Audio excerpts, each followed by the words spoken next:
chocolate banker next time? Exactly. There'll be an extra fee for that.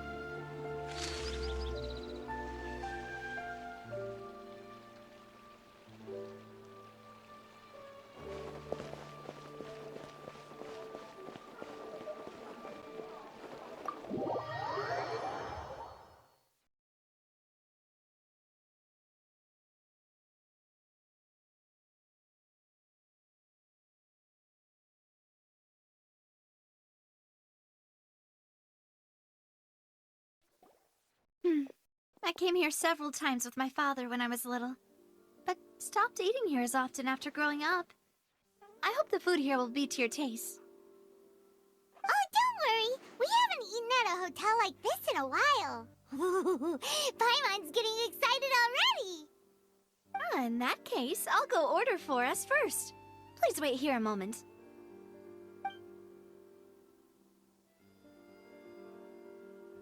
Ooh, everything looks so good. People in Fontaine sure know how to enjoy life. Why, of course. Go ahead, try whatever you like. If the food's good, I'll make a group reservation for the rest of Spina di Rosula next time. And if it's not? Well, then I'll still bring everyone. Albeit with only one dish per table. You, sure have your own way of doing things. Oh, we called this a farewell meal, but we could also treat it like a victory feast, right? We did just win that case after all. Oh, true. Very true. In that case, boss, we'll have another 2 dishes. Huh? Paimon didn't mean that you had to order even more food.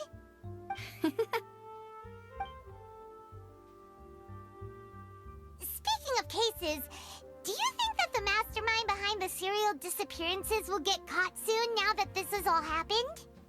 Well, we've certainly taken a big step forward, but I feel that's about it. We know that there's an organization that means to dissolve these young women, but we still don't know what they are really after. If it hadn't happened right in front of us, Paimon wouldn't have ever believed that a person could be dissolved like that. Right? Yet it was because this was such a preposterous notion that the investigation could never really move forward before. Ugh. If only that guy could have finished speaking! We were so close to hearing who was behind it. In such investigations, even the smallest step can seem like a yawning chasm if the trail of clues is cut off. To be honest, I don't have high hopes for any follow-up that the authorities might conduct. It's not that I don't have faith in their ability, it's just that a different perspective is required in some matters. It's easy to guard against and deceive a single narrow perspective. A shift in thinking is required at such times in order to produce a breakthrough, which is exactly why the Spina di Rosula exist. Those highfalutin folk are not all-knowing. That's why we exist, to seep into the cracks where filth falls through, where their watch fails them. That's the kind of problems we solve. Seems Paimon thought things were simpler than they actually are. It's all right. Well, this was supposed to be a farewell meal, so I doubt you have further interest in this business, right? Let's talk about something else. Like, what are your future plans? That's true. We didn't have a chance to speak to her after the trial ended.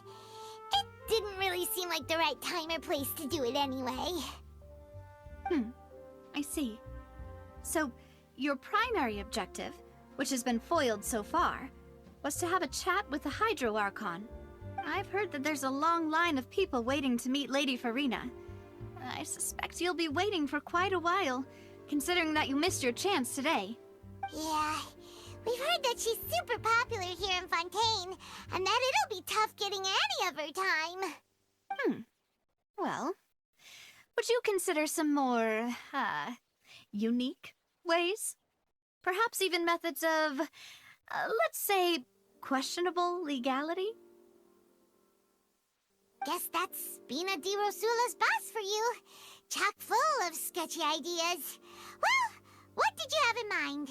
Well, one way would be to infiltrate a performance troupe at the Opera House, only to abandon your act at the play's climax and ask to speak to her after the performance. I'm sure Lady Farina would be eager to see the ending, and would agree in order to finish watching the play, don't you think? Could you suggest something a little more practical? This plan seems pretty hard to pull off. We'd have to go learn how to act, and acting's really hard. All right, here's another. Find a way to conceal yourselves under her bed. Then wake her up in the dead of night and demand answers. Don't let her go back to sleep until she answers all your questions. I can personally testify that this one works. When I'm sleepy, I'll do anything as long as I can finally get some sleep. That might work, but that's not really the problem. The problem is we don't want to get ourselves arrested. Ah, valid point.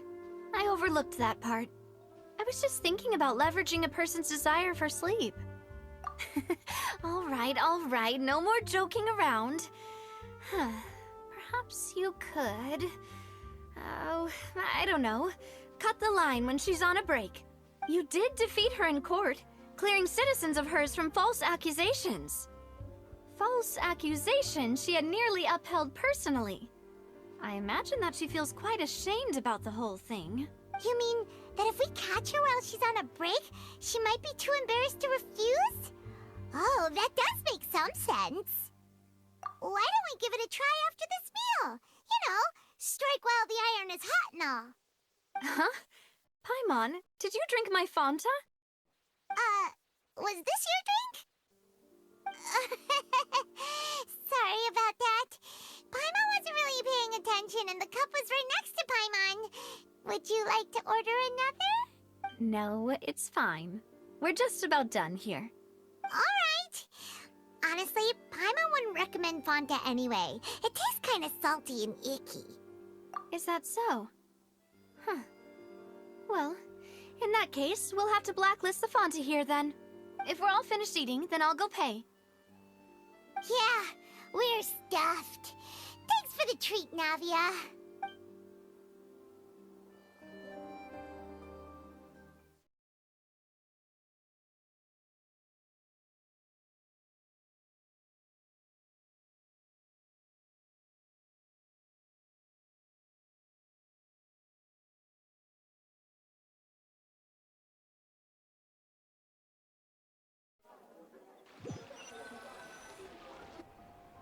Oh, so full.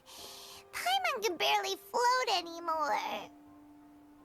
Nah, that would be so... normal. You know, like you. Okay. As for expenses this month, we're left with... Hey, Navia, what are you doing over there? Oh, nothing. It was just a meal, you know? Nothing the Spina di Rosula can't cover. Let's get ready to try to meet the Hydro Archon again. Bye, Navia! So this is goodbye, huh? Well, if you do encounter any other trouble in Fontaine, you're always welcome to contact the Spina di Rosula. I'll give your requests the highest priority. In any case, I wish you smooth sailing. I'll see you again, partner. See ya!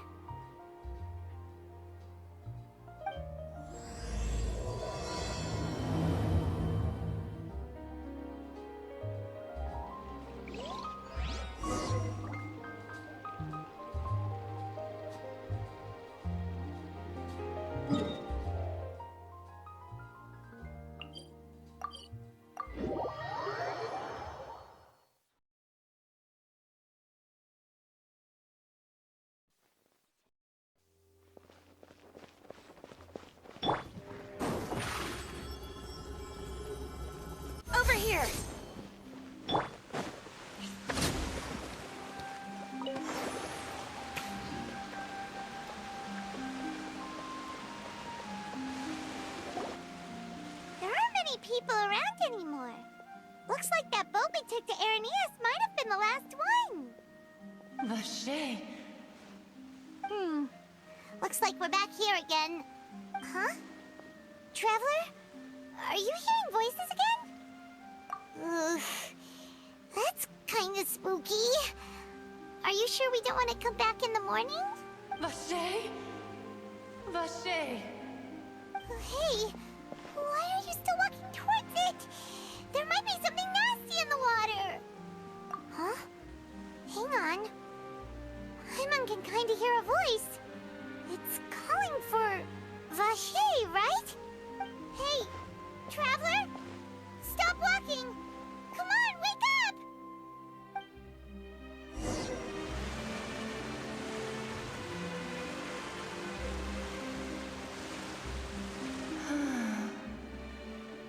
Vache, are you... my dear Vache? No, wait. You seem to be someone else. Do you know Vache? Do you know where my love is? Wait. Who am I? I'm very sorry. I fear I do not know. My memories feel like they have been washed away like a flood. So many fragments dissolved amidst the tide, never to be recovered. How much have I lost? How many things that I once held dear while on land have I since forgotten? Yes, that is what I was once. But now, I am but the consciousness of one who has lost their form. I do not know how I came to be like this either. I only vaguely remember being covered in light blue water, and then all grew dim. I also remember going to many places. I loved adventure, loved exploring places of peril. No matter where I went, Vache would go with me. I knew how dearly he loved me, and I also loved him equally as much. But now, we can no longer go back. The pain of such parting, I never knew how heavy it could be. No, our reunion no longer has any meaning. There is no way for us to create any new memories. The thought of me gives him no succor. So let it lie forgotten beneath the waters. If you meet Vache, tell him not to look for me. Tell him to move on. That is the only thing I still remember. Perhaps that is so. As I was submerged in the waters, losing consciousness, I saw Vache above the surface. His eyes were filled with such sorrow, such longing. If only I could have comforted him, told him that I did not suffer. Indeed, I had felt a great warmth. Is that what you call it? Dissolving? If anything, I consider it a form of release. It was a state of neither fear nor frenzy, with only an endless peace, like the water's still surface. I could also liken it to being a thirsty person who drinks water for the first time, and only then sees how they have lived for so long in a world of endless want and anxiety. I think I hear your companion. It's time for you to go, I think. Farewell, then. I am glad that you were able to sense my presence. Remember, if you see Vache, tell him not to seek me out any longer.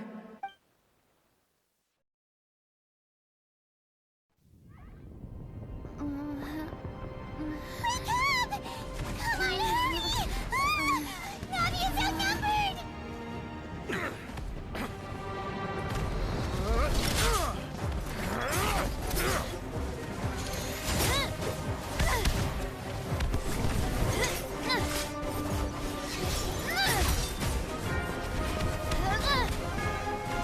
Demoiselle, look out!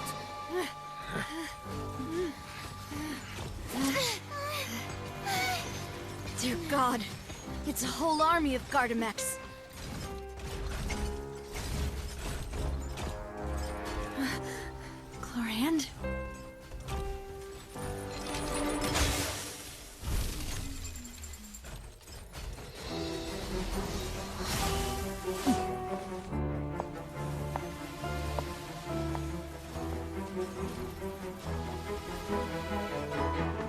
Now's our chance!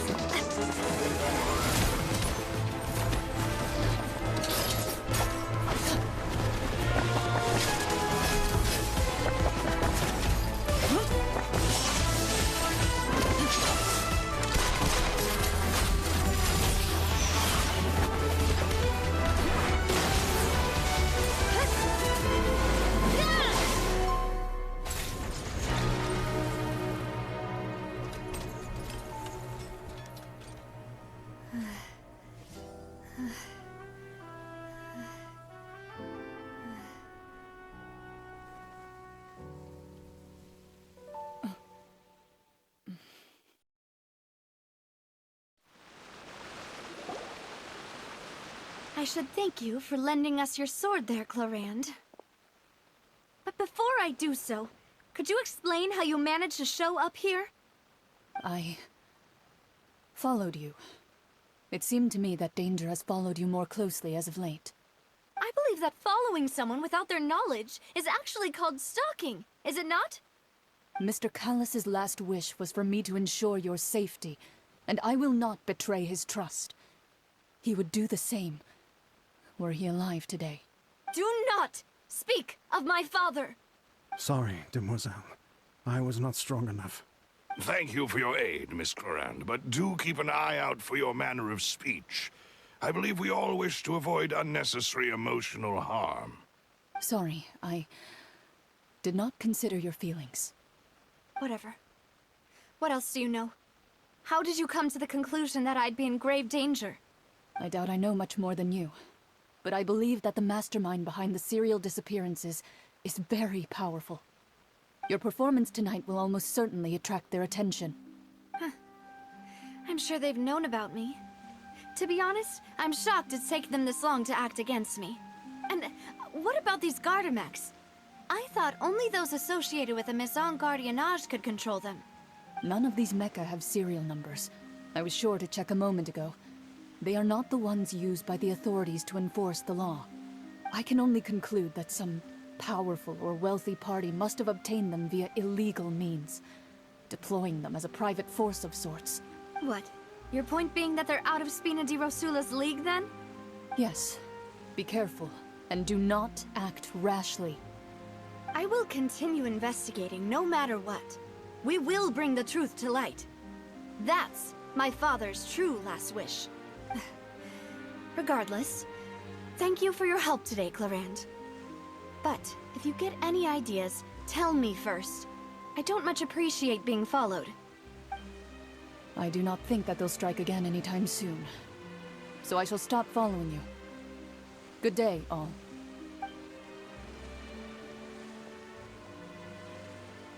Right. I suppose that's the best news we've gotten today. Demoiselle, I believe that Miss Clorand was being sincere with you.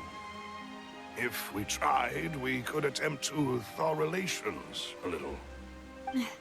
I know, she's... Oh, thank goodness! Paimon thought we were done for! Those Gardamex came out of nowhere while you were unconscious, and Nadia and her gang saved us! Oh, and there was that champion duelist named Clorand who came out to save us too! We got lucky there. Paimon probably couldn't have fought them off otherwise. Oh, come now. Forget all that polite talk. That wasn't really a farewell meal we had back there. Not for me, anyway. In truth, I hope that every meal we have together shall be a victory feast. As such, we're still partners. There's no need to thank me. It will take 50 years for me to match Demoiselle's magnanimity.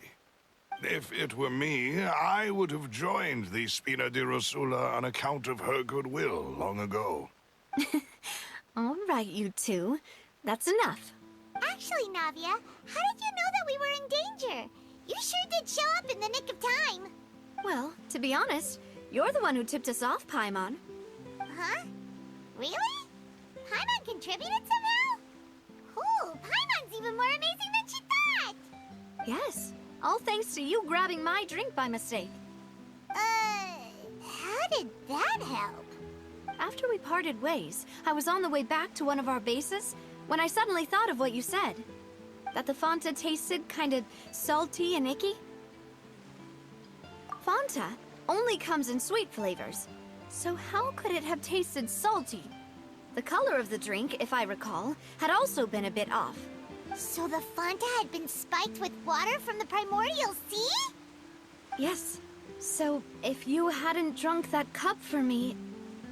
Spina di Rosula is preparing the grandest of awards for you as we speak for saving the boss. Huh. Really? I sent people to Hotel de Boer to investigate, but whoever did this left no trace at all. That's when I figured out that you might be in danger, and hurried here as quickly as I could. But why would they go after us too? All we did was defend Linny in court and help clear his name. Ugh, now we're caught up in this mess too, aren't we? Well, you did foil a plan that they were probably pretty proud of, and almost got their name in the process. Speaking of which, did anything strange happen when you drank the primordial seawater? Well, it can't be coincidence that the traveler fainted just now. She said that she heard that voice calling for Vache again. Oh, and this time Paimon heard it too, but it was real faint. Does this situation have to do with the primordial seawater then? Does that mean the primordial seawater raises someone's sensitivity to hydro when it's used on people who are not from Fontaine? That doesn't sound like too much of a bad thing, to be honest. New intel? While you were out cold? Well, let's hear it, shall we?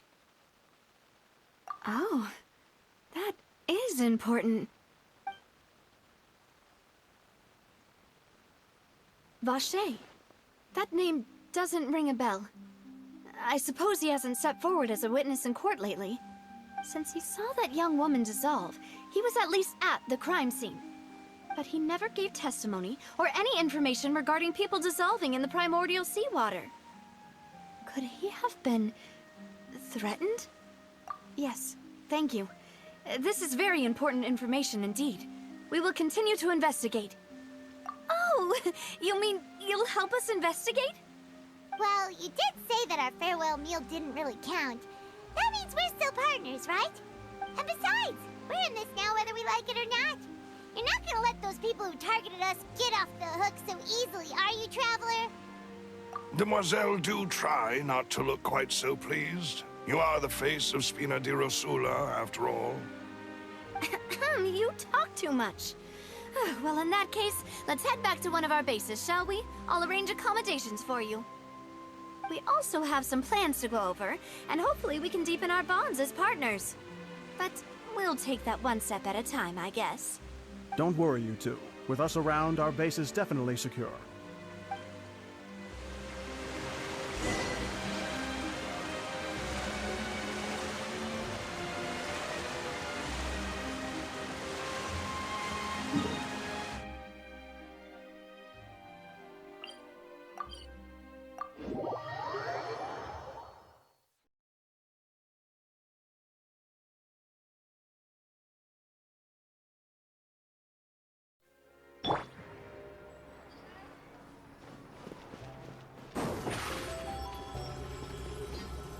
Surprise!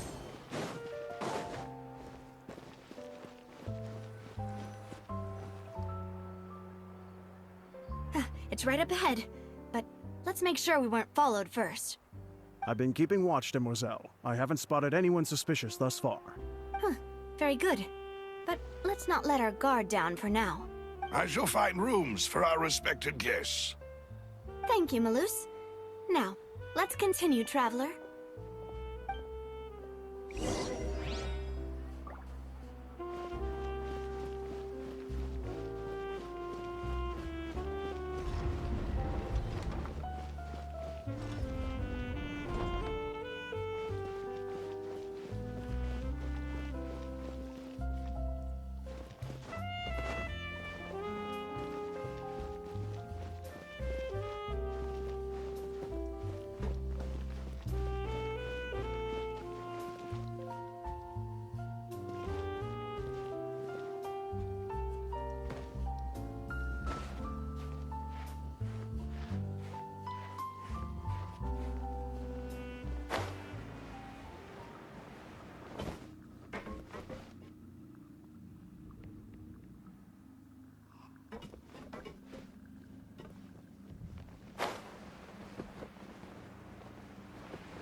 here!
This is your base? It's not quite what Paimon imagined. Your accommodations have been arranged. Under the present circumstances, I can confidently say it's the best we have. Well, our funds have been a little tight lately. After all, we don't allow illegal or unethical profiteering. In fact, our funds often come from citizenry who support us. Seems like it's tough times for everyone. But if you have the support of the people, that does sound like it's worth it. To be honest, our financial situation was a lot better back when my father was in charge a few years ago. I'm afraid I'm not quite his equal. Your father... he was the previous boss of Spina di Rosula, right? How did he... Demoiselle, if you'll allow me to explain. No. I'll explain it myself. I suppose I couldn't run from this topic forever. And as partners, this is something I hope they can understand. My father's name is Callus.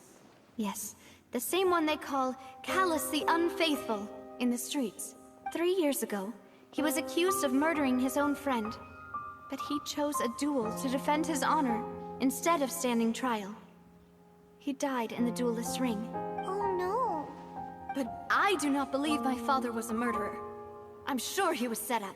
At the time, I believed that if he only stood trial and was duly investigated, something amiss would crop up and prove his innocence. But strangely, he not only requested the duel himself, but rumor has it that even after being seriously injured, to the point where he could be deemed as having lost the duel, he refused to surrender, determined to die in the arena. 3 years later, I still don't understand why he did that. How could he protect his honor if he's dead? If anything, he gave up his chance to defend himself. The closest piece of info I have is that my father had been investigating the serial disappearances case at the time of his death. Ah, so that's why you're so determined to get to the bottom of that case. That's right. I've also tried to investigate the murder my father was implicated in. But I haven't found a single new clue in my countless reviews of the investigation records.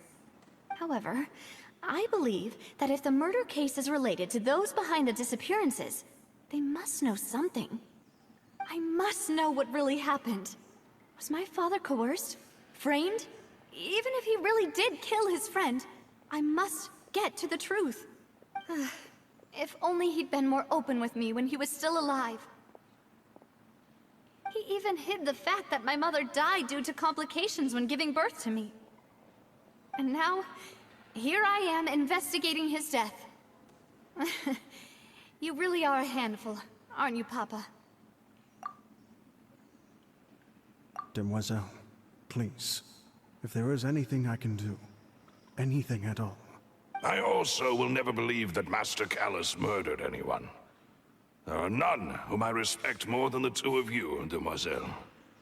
Master Callus did so much good in life, yet all it took was one murder case for him to be dubbed Callus the Unfaithful.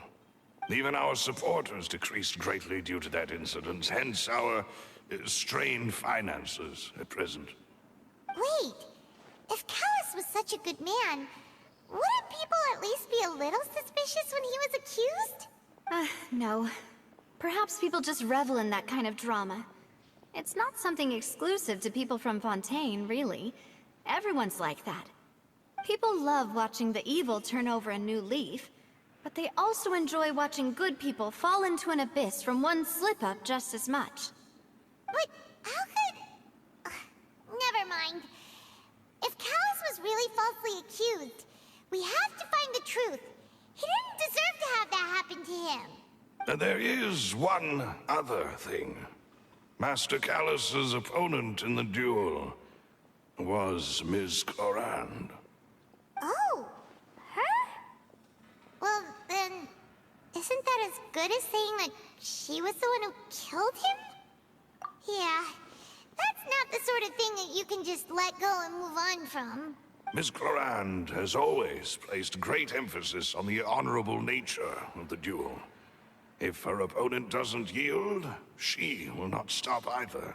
She knew Master Callus beforehand and greatly respected him, but seeing how he was resolute in the arena, there was only ever one choice she could have made. It's not that I don't understand her at all, but I just can't deal with this yet. Don't worry, Navia. Paimon knows how you feel. You don't have to force yourself to do that. Afterward, Ms. Clorand told us that at the start of the duel, Master Callus requested that she ensure Demoiselle Navia's safety. Yes, that is our understanding as well. Oh, Papa. What madness drove you to ask the person who killed you to take care of me? All right, anyway, that's the information I wanted to share with you. Even if it did sound like I was just complaining towards the end. Thanks. You two should go and rest. This was quite a day after all. Yeah. Paimon's beat. Please, relax and get some sleep. We will ensure you rest soundly.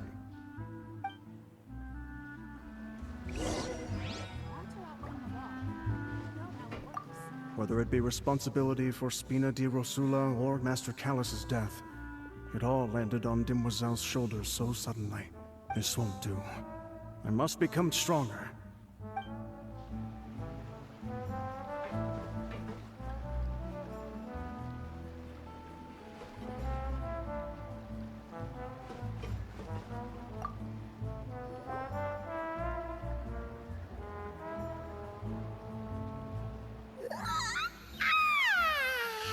Paimon slept so well.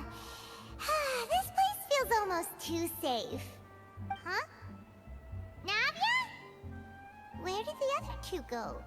I sent them back to Poisson. It's Spina de Rosula's place of origin, and where we have our headquarters.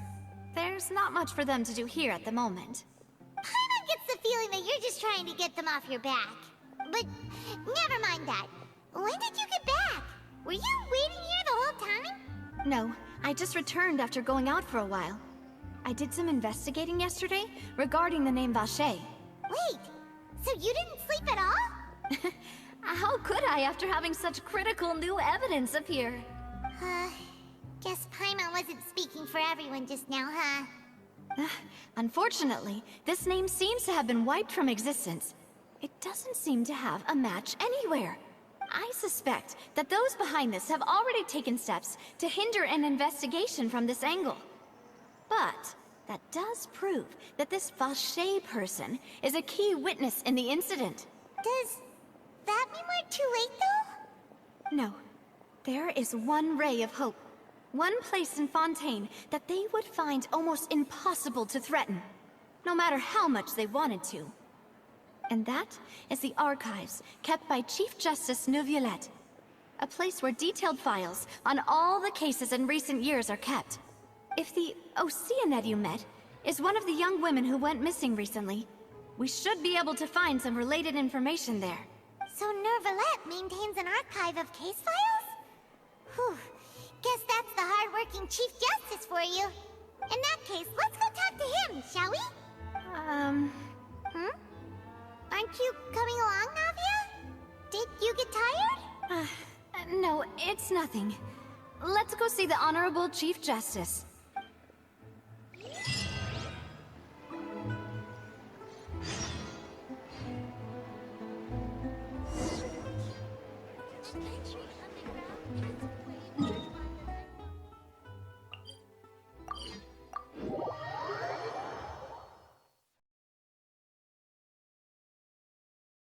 The palais is right up ahead.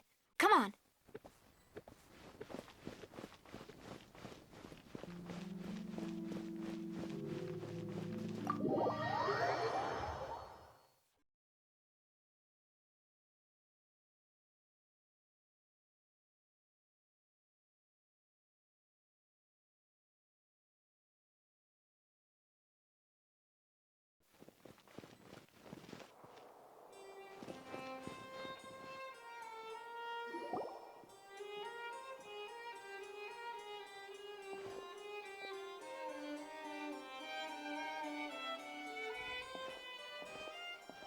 Halt! Please state your business here. The Chief Justice is presently occupied with official matters. Huh. This place does look pretty heavily guarded. Guess that proves that Nervalet's files are really secure. Hey, don't you recognize us? Huh? Who are you? Just to be clear, I don't care who you are or who you might be related to. Our rules make no exceptions. See? They've got great discipline, too. Yep. Paimon can tell. If you're here just to crack jokes, I can point you towards the exit. Unlike some, we're busy, so please leave if you don't have a reason to be here. No. What I meant to say is, shouldn't you remember us from a few days ago? We were at the trial of the great magician Linny. Oh, yes, I remember. I read about it in the Steambird. You must be Linny's attorneys. It's all coming back to me now. We're here today to report and archive some information on a follow-up case. Huh. Is that even a thing? Of course. Don't worry. We're here on official business. You can trust us. All right then, I'll let you through. The Chief Justice is just inside. Thanks so much.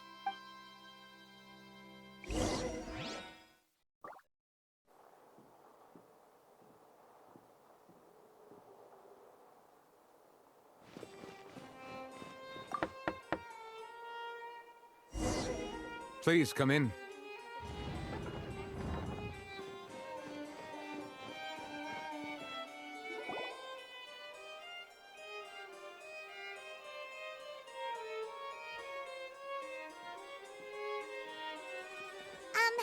Sorry to barge in, Monsieur Nervalet.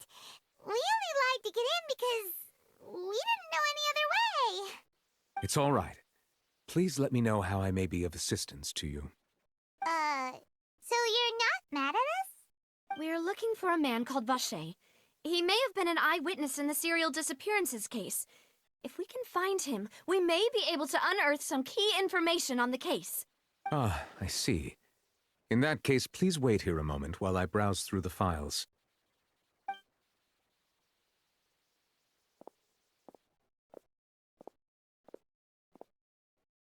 Who knew that Nervalet would be so easy to talk to?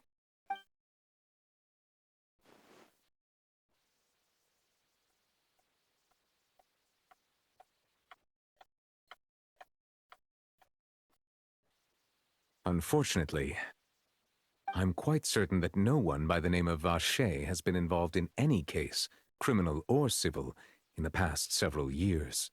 There are no records of him either in the files or in my memory. Traveler, what if it was really just a dream? Is that so? All right then. Thank you so much, Monsieur Neuvillette. We'll take our leave now. Ahem.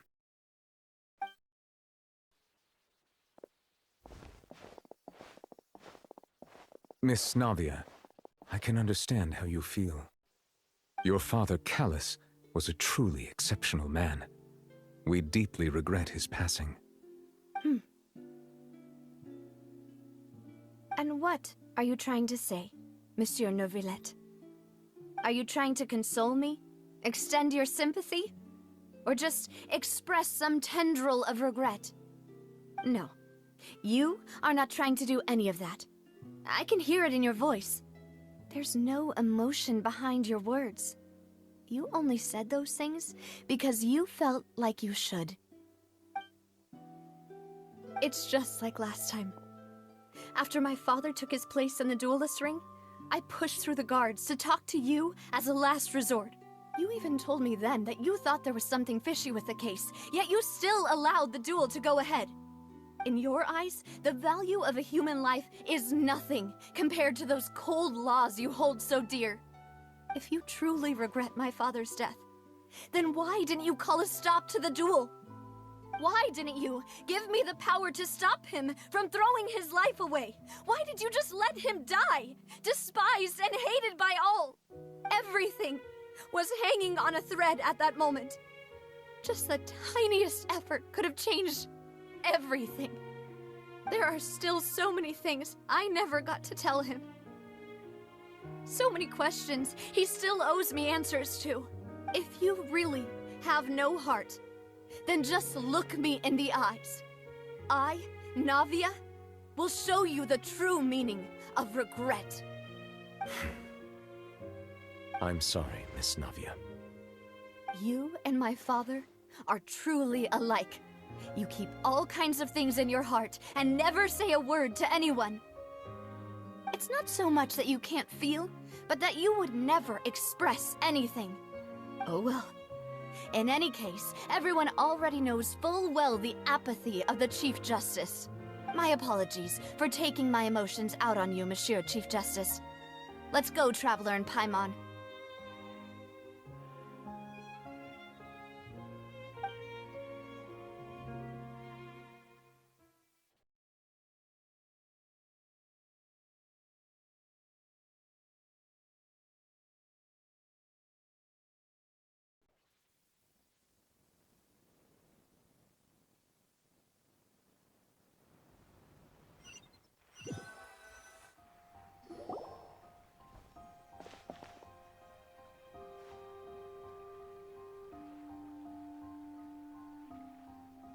Navia, are you okay? I'm fine. Rain. It's raining. You're right. Wasn't it still sunny when we went into the building? And there shouldn't be any active trials today. How strange. Now that I think of it, on the day my father was convicted of murder, it was also raining. What is it? Did you think of something? Yeah, he was outside. It was uncovered and the rain could fall there. Why? Do you think the rain could have affected the crime scene? That thought has occurred to us before. We've even expanded the search area to try to account for that, but didn't find anything of value. Oh? Wait. You don't mean... So you're saying that the true murderer could have been turned into water and then got washed away with the rain? Yeah, and if that's what had happened, then no one would have believed your dad, even if he explained what he saw to the authorities. I really think I found a true genius for a partner. You're completely right.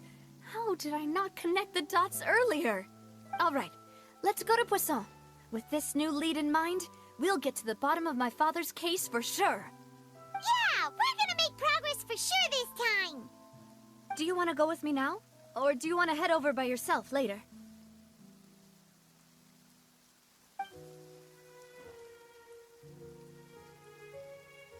Great. Let's go then.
There's no need to be so surprised. While it may look like a ship, it's actually Spina di Rosula's headquarters. My father was the one who asked for it to be built like this. Perhaps our taste in exterior design is the only thing we occasionally had in common. A gigantic and glamorous ship embodies discovery, opportunity, ambition, and conquest. It symbolizes Spina di Rosula's bright and limitless future. And Paimon thought you were bluffing when you said Spina di Rosula had a glorious past. Paimon was confused why a group with such a history would live in the sewers. But now that Paimon has seen this ship for herself, she's been convinced. Well, Poisson is where Spina di Rosula began, after all. It's our main base, our home.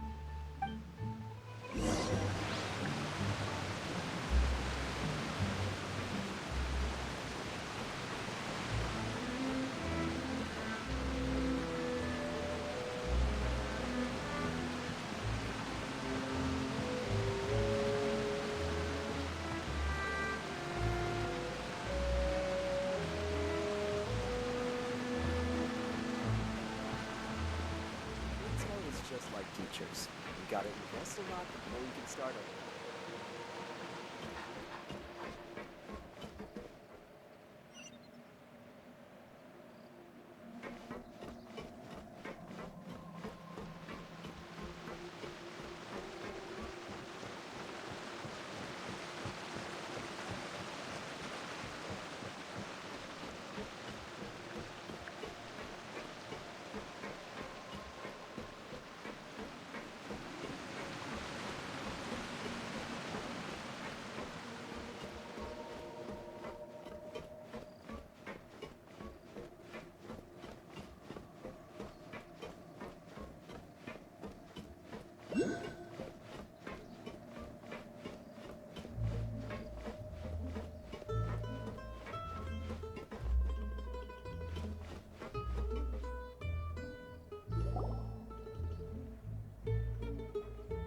Melus, we're back!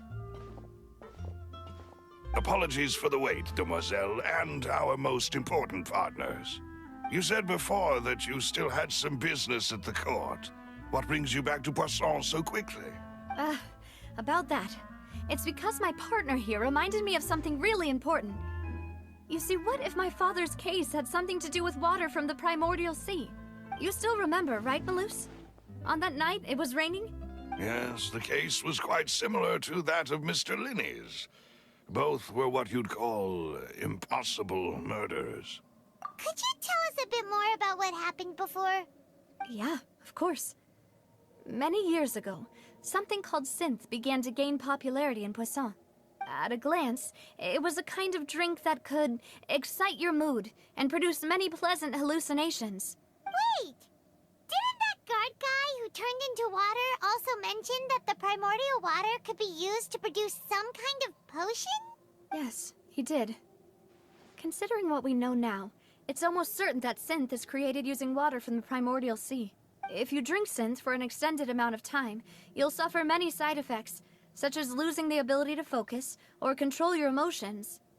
And if you were to stop drinking it completely, you'll experience flashes of paranoia and anxiety while lacking energy to do anything.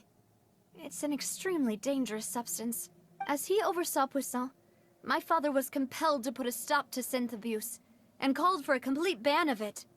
Boss's uncompromising attitude incurred the synth vendor's wrath, but no matter how much they threatened or bribed him, he refused to yield. Not only that, Boss became determined to find the mastermind behind the synth operation and put an end to the problem once and for all.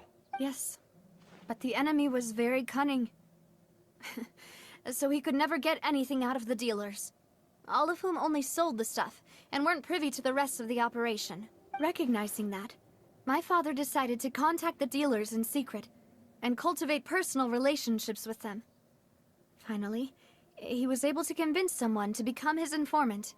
The man's name was Jacques. He felt greatly ashamed about his work after seeing many families destroyed by synth abuse. That night, my father hosted a banquet at his countryside estate. He planned to meet up and exchange information with Jacques over some food. But then, We heard 2 gunshots from the courtyard. We raced to the scene and found my father, still holding a gun, and Jacques, who was already dead on the ground. Huh? How did that happen? Aren't they on the same side? Sounds just like Lenny's case, doesn't it? In both cases, the culprit seemed obvious, but neither appeared to have any motive at all. Looking back on it, though, I now believe the most important clue was something we all overlooked at the time. There were pieces of clothing left at the scene. Precisely. It's all thanks to you that I made the connection now. Back then, we all just thought they were some costumes that Jacques used to disguise himself at the banquet. But, considering it now, it's almost certain that they belong to a third person at the scene. With one extra person, we'll also need to reconsider why the 2 shots were fired. You're right. We still don't know what happened. But my intuition tells me that we're on the right track to figuring it all out. I'm finally headed towards the truth.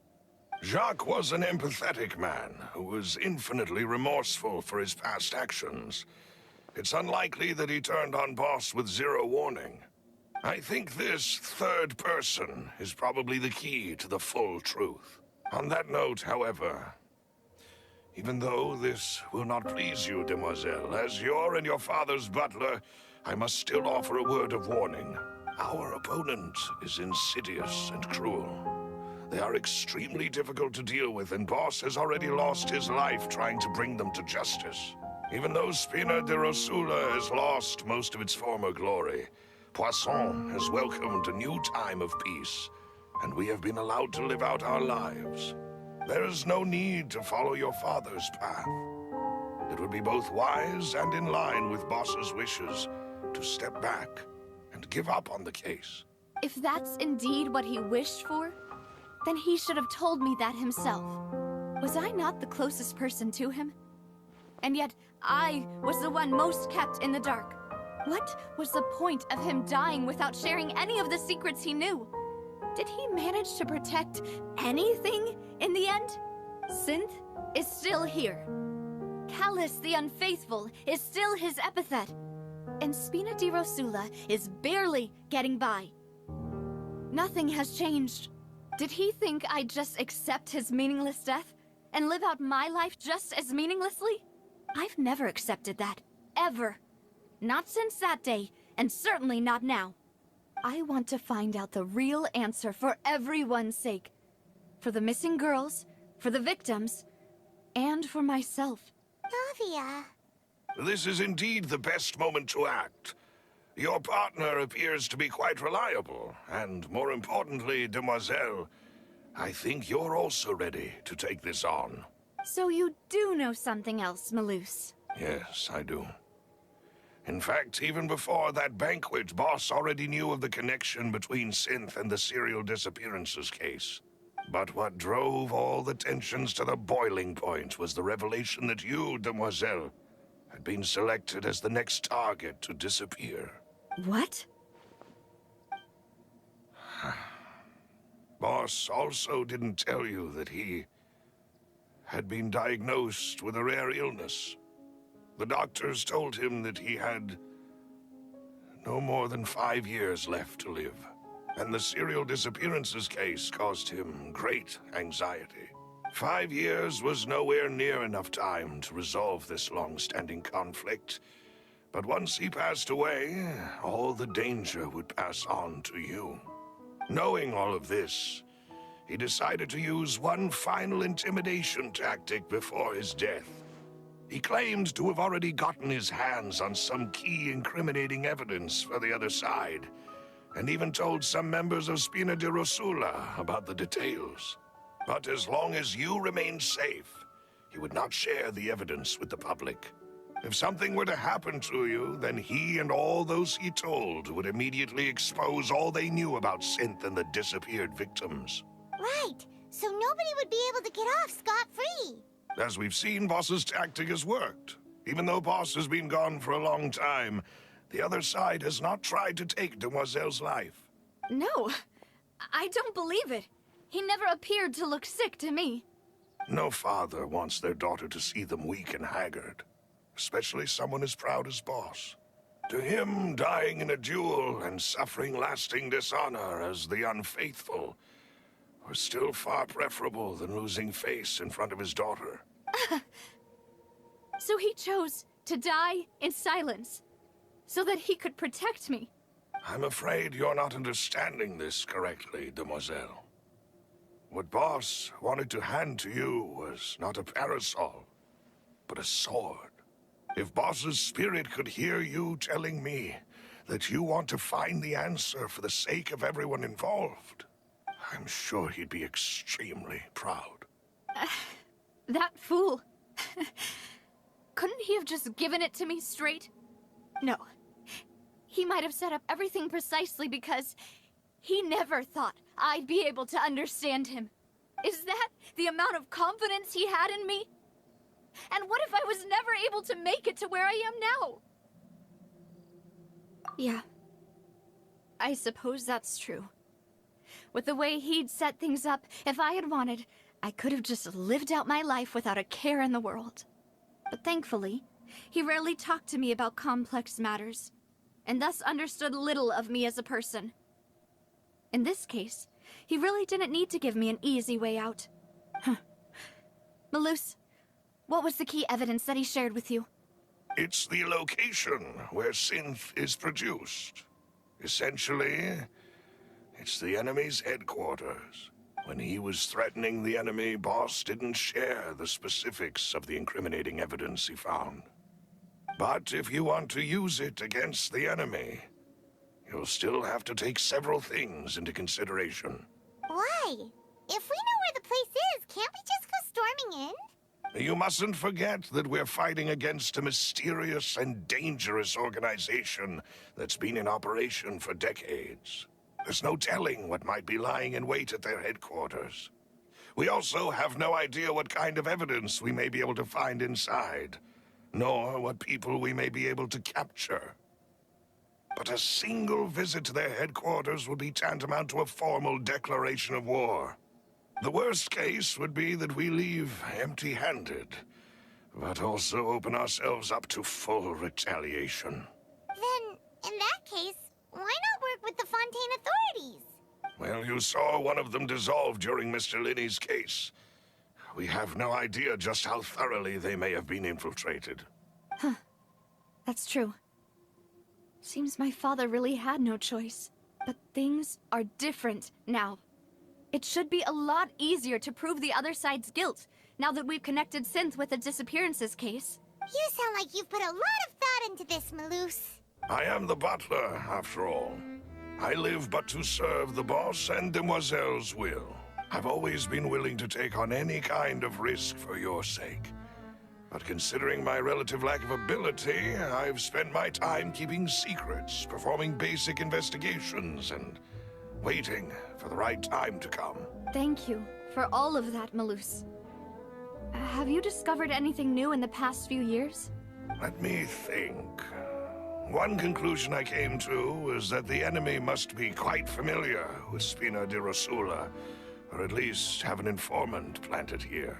When I announced orders to the organization's members on Demoiselle's behalf, I used to deliberately keep a few people in the dark and observe the reactions of the synth vendors. If the vendors didn't change their plans, then the individuals informed of our orders must be innocent.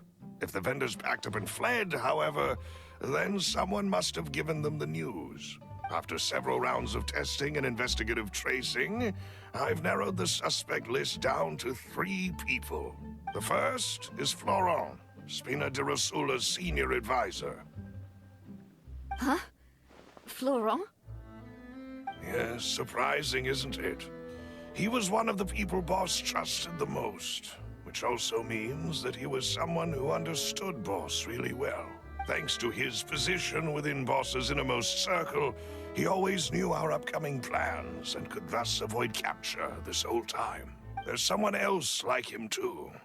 Marcel, the head of Confrérie of Cabrières. Uncle Marcel.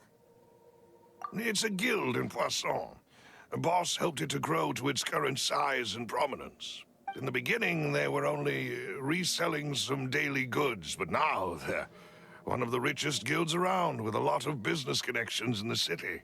So, they're like a sister organization of Spina di Rosula? Yes, you can say that. When we were fighting against the synth dealers, they provided us with plenty of support. It's a bit difficult to imagine someone using their own money to hunt down themselves. The final suspect is Thierry, the man responsible for coordinating information between Spina di Rosula and the guards. Although the guards mostly leave us to our own devices, there are still many activities we have to report to the local authorities. Since Thierry is always in the know about our current activities, he could theoretically always plan one step ahead. I see. These are all people who I communicate with quite regularly. To think that the enemy we've been fighting against has been right next to me all along, among those I trust the most. It's almost too hard to believe. If you want to investigate them, please take every precaution to not alert the quarry. Judging from our experience, the enemy is extremely cautious. Of course. And thank you, Malus. You've provided us with a lot of great information. You're too kind, my lady. I'm just doing my duty. And before I forget, proving Boss's innocence would also mean clearing him of blame in Jacques' death. After that incident, Jacques' wife and daughter were taken into the Spina's care. They still live in Poisson today. If it might help, you could also pay them a visit. I can make the necessary arrangements. Oh, thank you so much, Malus. You really are the best. A new case awaits, my dear partner. I hope we can work together to uncover the truth and end this case once and for all.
It is settled, then. Please excuse me, and enjoy your conversation at your leisure. Thank you for arranging everything for us, Malus. Excuse me, miss. Do you need anything from us? Oh, Hey, Navia's all quiet. This isn't like her at all. I'm sorry that I only came to visit after all this time. After what happened, I didn't know how I was supposed to face the two of you. Ah, if it's about that, there's no need to apologize. After my husband died, Spina di Rosula sent us a lot of mora and support. I understood your guilt and apology to be genuine. But aren't all of those things nothing compared to the loss of Jacques? I can understand the kind of pain that comes with losing a father so needlessly. You don't understand at all. I didn't know how to face you, because I didn't know what I could possibly bring as a consolation gift. I know only the full truth could bring closure to you. And to all of us. I'm sorry. I appreciate the sentiment, but you don't have to carry all that guilt.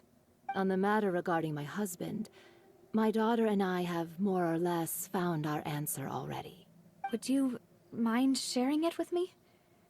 I really can't believe that my father could ever bring himself to shoot Jacques. I always knew that my husband's money was earned through others' suffering. He told me countless times that if he could turn back the clock, he would never go into the synth business again. He had many regrets, and felt that he took the idea of providing for his family too literally. For the longest time, he thought Mora was everything. So when Mr. Callis came to him with a proposal, he accepted it almost immediately. He tried to be as careful as he could, but even so, he was still found out by the higher-ups. They found out about his betrayal? Papa didn't say that exactly, but Papa did tell me that I should never be ungrateful. Before he left that day, he told me that he had no choice. It was only later that I realized it was his final farewell to the two of us. I don't know that for sure, but you could say that's the conclusion I eventually came to. Which is why I'm the one who should feel guilty. Callis had always taken great care of us, both when he was still alive and after he passed away. Even if he fired the shot that killed my husband, it was likely in self-defense. It is impossible for me to hate him for what he had done. But Mama, why is Papa still the bad guy if he did the right thing? Papa always wanted to be a good man, so why did he have to do a bad thing in the end? Well, things aren't always as they seem. You still feel like your papa was a good man, right? Yeah, Papa was a really good man. The best in the whole world. Then you should hold on to that. If a good man had to do a bad thing, then he must have had his reasons. Regardless of whether he left you a parasol or a sword. He must have done so to give you a better life. Oh. Thank you for everything you've told me. I will definitely find the truth. The current state of things is not something I'm willing to just sit back and accept. Thank you. I'm very grateful to hear this from you. Even though your personality is quite different from your father's, your determination when you speak is really similar. You really think so? That's the first time anyone said that to me.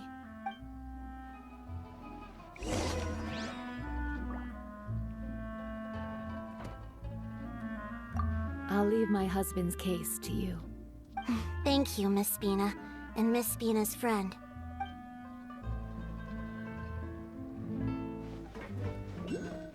Are you okay, Navia? I'm fine. Don't worry. Let's investigate the 3 suspects next. Florent should be nearby, and we should be able to find Thierry and Uncle Marcel in the city. I'll get myself together on the way, so please don't worry.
I got plenty of spare. Step on up!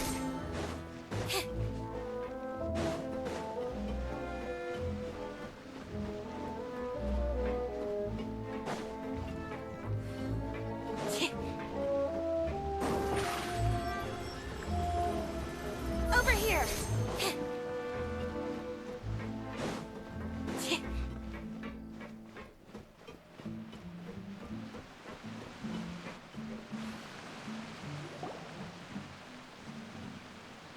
Greetings, boss. How may I be of assistance today? I'm sure you've heard about what happened at the Opera House. Someone got turned into water right in front of us. Yeah, I've heard. With something that dramatic, I'm sure journalists will milk it for all it's worth. And it'll be all the talk for the next several weeks. It also reminded me, on the day that the incident happened with my father, it was raining outside, and we found some clothes left at the scene. After my partner here put the dots together for me, I feel like we should try to reopen his case. Can you do me a favor and try to recall what happened that night? Let me think. Mr. Callus was feeling pretty upbeat that day.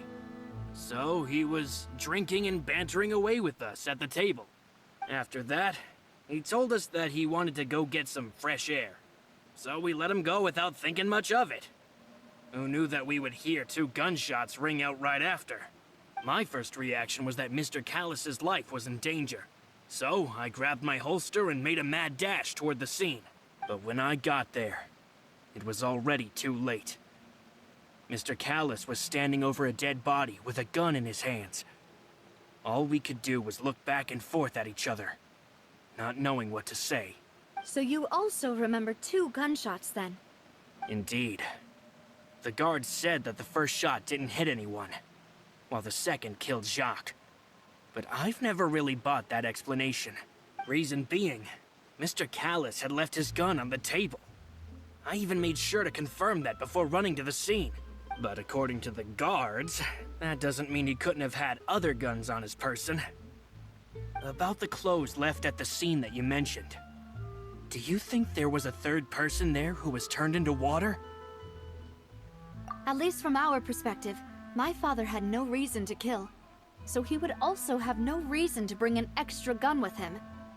The gun he was holding probably belonged to Jacques, or a third person on the scene. Yeah, that makes a lot of sense. So you're saying Mr. Callus ended up with the gun because he seized it from one of the other guys? But hold on. If that's what had happened, then why didn't he share the truth with any of us? He didn't even want to face the Oratrice machine, and chose instead to prove his honor in a duel. Did he lose all faith in the courts after seeing someone dissolve right in front of his eyes? About that, Malus told me a thing or two. So, I think I can understand why he committed to the duel. I'll tell you everything, once the whole truth has been revealed. I understand. Then, I'll leave Mr. Callus's honor in your hands, boss. And if I may just say one more thing. The whole Callus the Unfaithful epithet has been a thorn in my side since the day it was invented. Many people have laughed at me for still calling him Mr. Callus, even after so many years have passed. But it was Mr. Callus's trust that allowed me to rise through the ranks of Spina di Rosula and live the life I lead today. No matter what others might say, he'll always be the man I respect the most.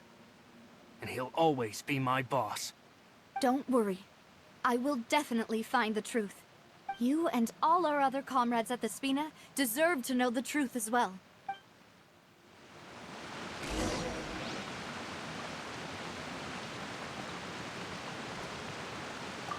My apologies, boss, for that last sentimental bit. It's just... many years have passed while I've held my tongue. It's not often that I get to share my true feelings with others.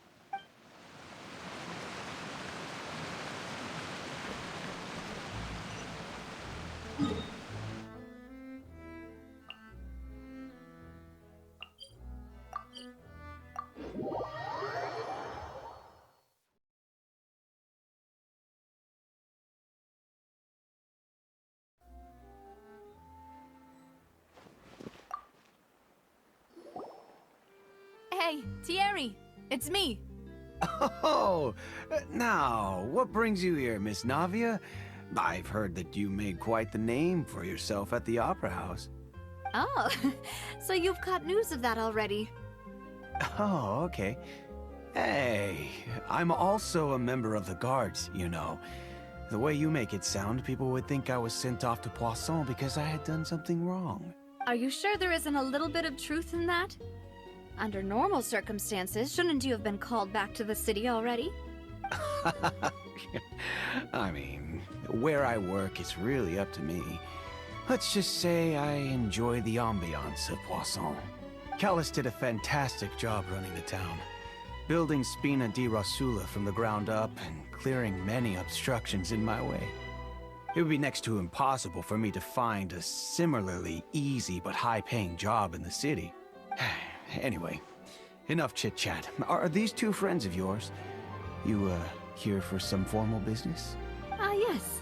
These two are my partners. What happened at the Opera House made us realize that Linny's case and my father's may be related. We're trying to reinvestigate the details of my father's old case. Ah, I get it. You think there might be more to the case now that we know people can be dissolved into water, right? I was also flabbergasted when I first heard of it. If you want to go through the original files from your father's case, I can help you look for them. That'd be much appreciated. Thank you. Actually, I have another question. Do you have the authority to dispatch Gardamex? Of course. Without them, I couldn't possibly handle Poisson on my own. Why do you ask? We definitely can't use them to forcefully get more evidence for your father's case. Well, you see, just recently, we were attacked by a horde of unnumbered Gardamex in the city. So, if you hypothetically wanted to do something against me, all you would need to do is get rid of the mecha serial numbers and send them after me. Then you think too highly of my abilities. Dispatching mecha is very different from controlling them. If I had to make an analogy, when you order a dish, the chef will make it for you. You can ask the chef to cook, but not to massage your shoulders or carry your baggage. If you try to make unreasonable demands, the chef would just think you're out of your mind and ignore you completely. The same goes for me and my Gardamex. Removing a serial number is also not as easy as you might think.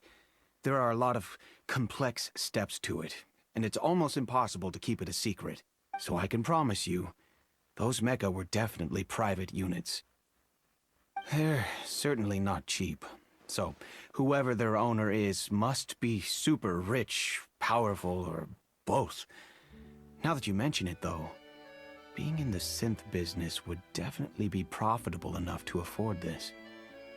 Oh, then you're officially in the clear, Thierry. Oh, thank you for the vote of confidence, Navia. Jokes aside, I'd like to wish you all the best with your investigation. I'll be staying in the city for a little while, so just come find me if you need any support from the guards.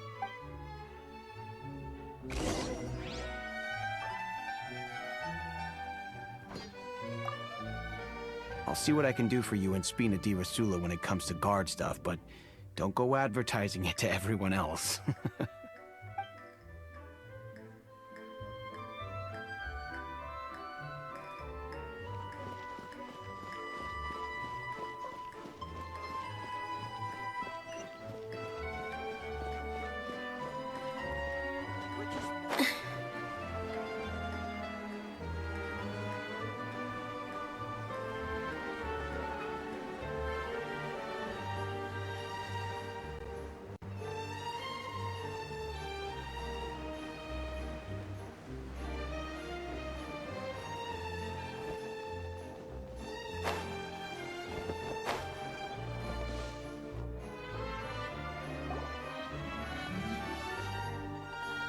Hello. How may I help you? I'm here to see Marcel. Could you please let him know? You can just say Navia's looking for him. Sure. I will let him know right away.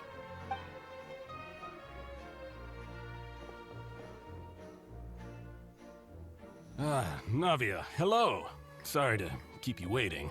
I'm not as young as I used to be, so my legs are giving out a bit. Oh, it's all right, Uncle Marcel. There's no need to stress. I just wanted to talk to you briefly about what happened in the Opera House. I'm sure you saw everything too, right? Yes, I've never seen anything so strange. Oh, you were at the Opera House too? That's right. I went there with Navia to see the magic show. Who knew it would turn into a whole murder mystery? I also witnessed your marvelous sleuthing work. Quite impressive. To beat the Hydro Archon at her own game on her own turf, I can already imagine everyone in Fontaine discussing your exploits over a few glasses of wine. Oh, Paimon doesn't want to become the talk of drunkards. Apologies. It's just how Fontaine is as a nation. Everyone loves drama and theatrics. Uncle Marcel, you've also noticed that other thing, right? The fact that humans can dissolve in water? Yes, I was reminded of your father's case right away. Is that what you're investigating now? Exactly. I still don't have much solid proof, but I can sense that the other side has already begun to act. Oh, and what makes you say that? We were attacked on Araneus by some unnumbered Gardamex. And there was also an attempt to get me to drink water from the primordial sea. If not for the vigilance of my partner, I probably wouldn't even be here talking to you right now. Oh, you're giving us too much credit. Wasn't it you who protected us? Alas, it seems things are heating up again. The peace that Callus sought so dearly will soon become a thing of the past. But rest assured, Navia, Poisson will always remain a safe haven for you. If you're scared, you can always return there. If anyone dares to lay their hands on you there, the Confrérie of Cabrières will use its funds to the last Mora to bring them to justice. Thank you, Uncle Marcel. But I don't intend to go into hiding. I'm going to strike while the iron's hot. Do you have any new thoughts on my father's case? About that. Sorry, my age is catching up with me, so it'll take me a while to recall my memory. The Confrérie was responsible for that banquet, so I was out and about the whole time making sure things were running smoothly. I didn't even have the time to drink with the guests. Then I heard the sound of a gunshot, and the rest was history. Oh, it's okay. No need to push yourself. We'll ask around some more, see if there are any valuable clues elsewhere. Sounds good. Just let me know if you ever need Mora. All my wealth comes from Callus's patronage and support. I'll spend however much it takes to clear his name.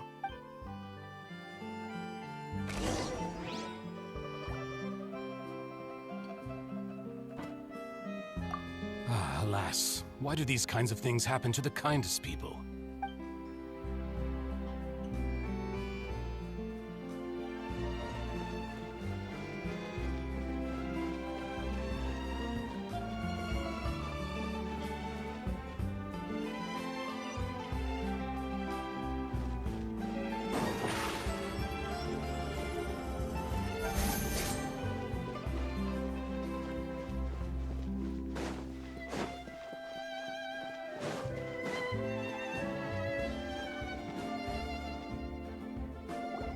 We've talked to all three suspects, purely based on their conversations with me. None of them sounded particularly suspicious. I suppose that's to be expected, though. If a single conversation's all that's needed to find them out, then my father wouldn't have needed to investigate the case for so many years. Anyway, even though we didn't make a breakthrough, let's still compile what we were able to find. But where should we start? Ah, you're right! Flora mentioned that Callus probably only ended up with the gun because of circumstance. That makes sense. According to Jacques' family members, he already told them that he had been discovered, and that he had no choice before he left home that day. If I had to guess, he probably received an order from the synth boss to kill my father. Had he refused, he and his family's lives would have been forfeit. So, Jacques fired the first shot? Oh? And why is that?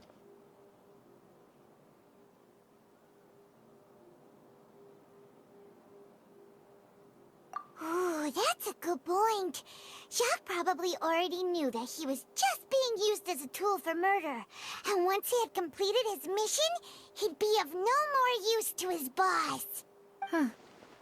So, what would make more sense from his perspective would be to turn his back on the Order and seek protection from my father. Makes sense. But without evidence, that's still just a theory. Besides Jacques, the attack from the Gardamex has been bothering me quite a bit as well. It's obvious that our enemy has become more antsy after the secret of the primordial seawater was revealed. Do you think he knew, even then, that we'd follow this lead to the end? Given everything that's happened since, it's quite possible. But who among the three suspects would have the ability to control privately owned Gardamex? Uncle Marcel? My father did really trust him. And they worked together on a large number of projects. Maybe that's how he got to know Jacques. And with funds from the Confrérie, he could also afford a large number of Gardamex. It's still really hard for me to imagine, though. After all, Uncle Marcel has been around since I was just a child. Also, wouldn't this mean he has been spending a whole lot of mora and energy to fight his own synth business?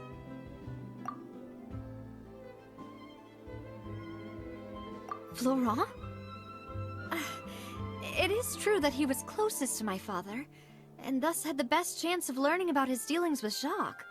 But as Spina di Rosula's advisor, his work mostly deals with personnel and security, so he shouldn't have much means when it comes to finances. So you're saying he's too broke to afford a mecha army? Exactly. He can't. And even if he could, I don't think he would be able to dispatch a whole group so quickly. Thierry, you say? Huh. It is possible that he's figured out a way to convert the Gardamex for personal use. But I didn't feel like he was lying when he was talking to us about the mecha. I also don't think he'd be able to keep that kind of tampering under wraps. Yeah. Had he actually tampered with the mecha, we'd be able to prove it with a simple check of the guard's inventory. If the mecha were taken from the guards, it should be pretty easy to find out when and how that happened. Who could it be?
You know, if you think everything through, Uncle Marcel is indeed the most suspicious of them all. Could we be missing other suspects? Malus didn't know about the people turning into water thing when he narrowed it down to these three, did he? Malus has always been very reliable, and his judgment of others' trustworthiness has been fair and well considered. When he laid out his case for the three, the rationale he gave me made a lot of sense as well. The suspect is knowledgeable about the Spina's internal affairs, has the means to dispatch Mecha to assassinate us, and possesses significant intellect and foresight. Even if I don't want to believe it, I'm starting to see how things could all tie back to Uncle Marcel. Well, we still have another trump card on top of all the theorizing and speculating.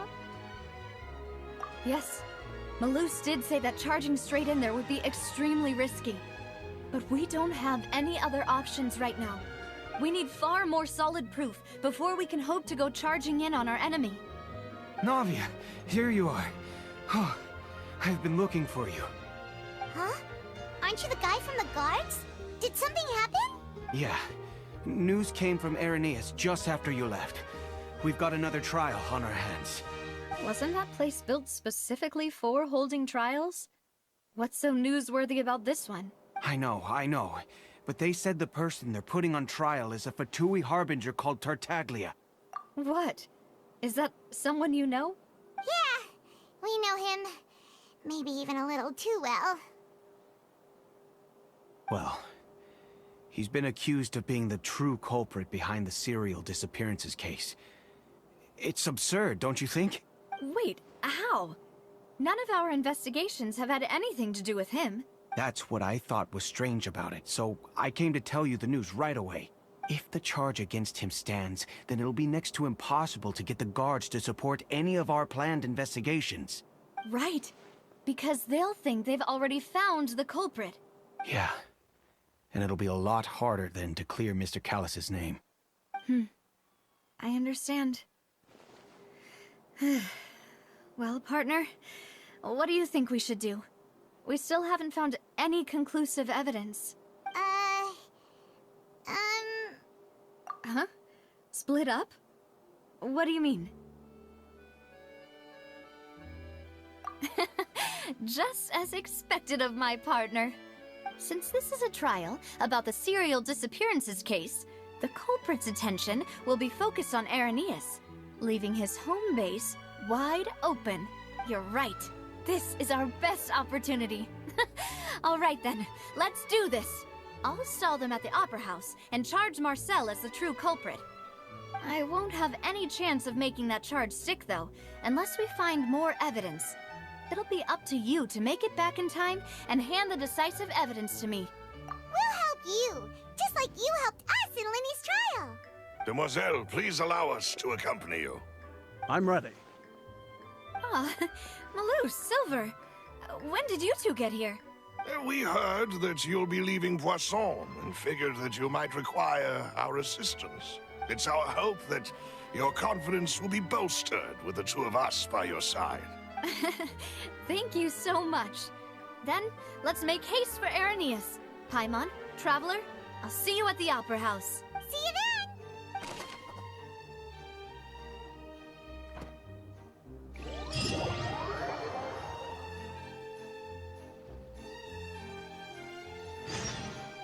Now that Navia has set out for Irenaeus, we should also get going.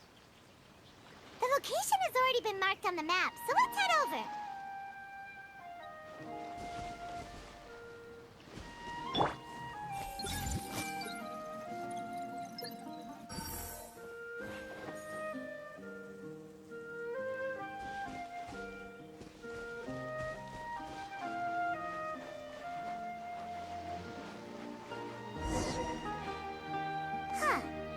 According to Malusa's info, the synth production base is underwater. Let's go and try to find the entrance.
Finally found it! Huh. So this is the entrance that leads to the synth production base. It sure doesn't seem out of the ordinary at all. Ah, you're right. An important place like this is bound to have a ton of protective measures and mechanisms. Navia's probably arguing up a storm right now to stall for us.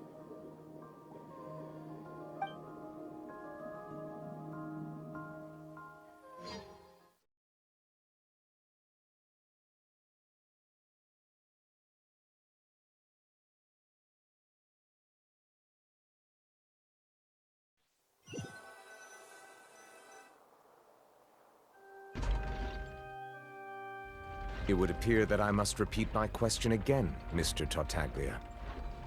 Do you accept the charge that you are the true culprit behind the serial disappearances case? To be perfectly honest, I don't understand your country's complicated court system, or the reason why I'm being charged with something I've never even heard of.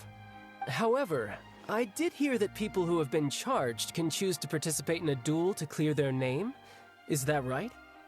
In which case, as long as I accept the charge, I can have an all-out fight with that champion duelist Clorend, right? I've got to admit, that's one of the most enticing offers I've ever received. When I privately sparred with her last time, she was obviously holding back. Real disappointing. Hey! Don't you understand? You're currently the prime suspect for a major case. This isn't the place for you to be looking for fights. Oh? Sounds like the Hydro Archon wants to lecture me on the ways of the Opera House. Then why don't you duel me too? I'm the kind of student that learns best in the heat of battle. No. That's not what I meant. Alas, it would appear that communication with the defendant is going poorly, and we have made very little progress. In that case, let me explain everything from the very beginning again. The goal of this trial is to determine the culprit behind the serial disappearances case. That case had nothing to do with him. You've got the wrong man. Huh? What's going on? Why is she interjecting again? I told you it couldn't be one of the Fatui Harbingers. Miss Navia, this is the second time you've interrupted the court proceedings. I only tolerated your behavior last time because you were able to provide the court with a key eyewitness. But that was an exception rather than standard court protocol. I can very well charge you with contempt of court for your interjections. Oh, please. Did you ever think I had any respect for this place's pointless theatrics? We can put that discussion aside for now. I'm not here to argue with you. I'm here to charge the true culprit behind the serial disappearances case. And if my charges prove true, then Tartaglia here will be proven innocent by default, correct? Oh, a young lady has charged in and offered to clear my name. How fascinating. Well, I'd gotten half bored to death by all these rules and procedures anyway, so I'll take you up on that offer. So, Your Honor, is there nothing else for me to do now? You may take a seat for now in the audience, but that doesn't mean the suspicions against you have been lifted. Now then, Miss Navia, who is the person you would like to charge instead? That person is...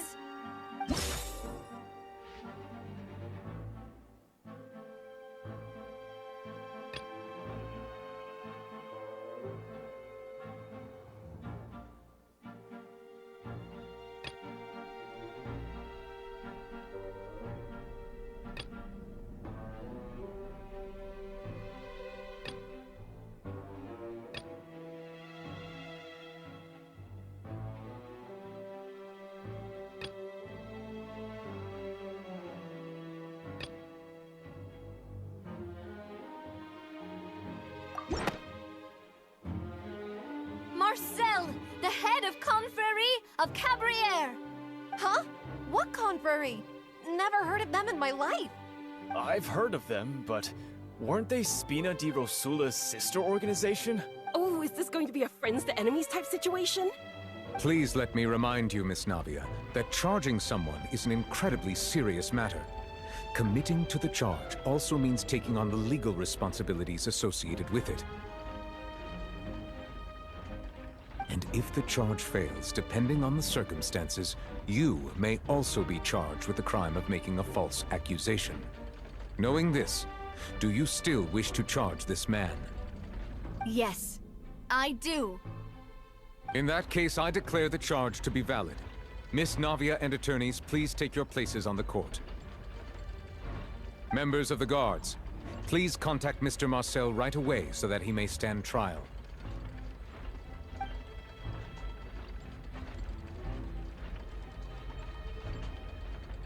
Mr. Marcel, you will not require an attorney. Is that correct? Apologies. It all just happened so quickly. I still haven't figured out what's going on. I think an attorney won't be necessary.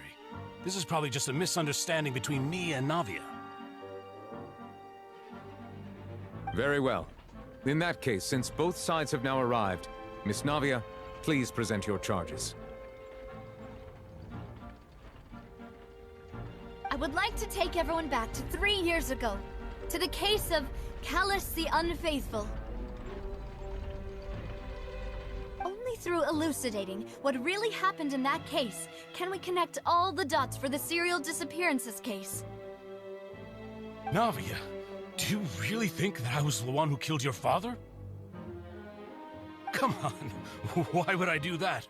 Callus was my benefactor, and remember, both you and I only ran to the scene when we heard the sound of a gun. If that's enough to make me a suspect, wouldn't that make everyone at that banquet a suspect as well? I think there's no point in getting into the specifics right now. The audience doesn't even have the big picture yet. Even I'm struggling to remember some details of that case. Exactly correct, Your Honor. I must refresh everyone's memory about that case before I can explain my charge and reasoning.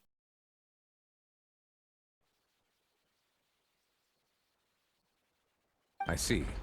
In which case, I will recount the findings about that case as originally recorded by Maison Gardiennage.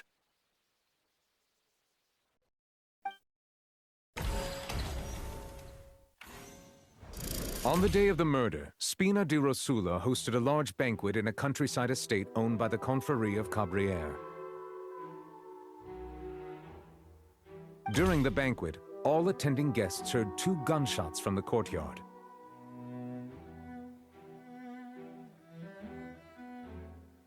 When the guests arrived at the scene, they found the primary suspect, Callus, holding a gun, while his acquaintance, Jacques, lay dead from a gunshot wound.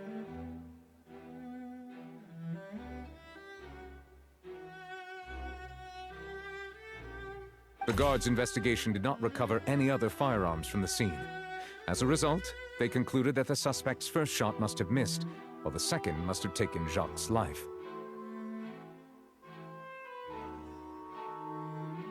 The suspect did not dispute this conclusion, and also declined to defend himself in court. Instead, he chose to prove his innocence through a duel.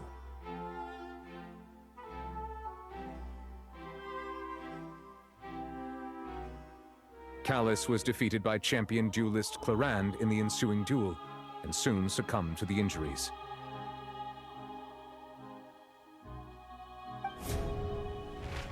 These are the known facts about the case.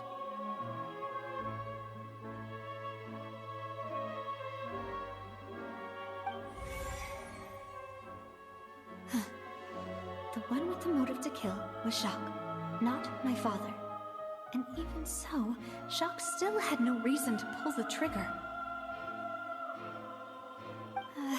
In truth, the third person shot Jacques first, and was shot in turn by my father when my father seized the gun from him.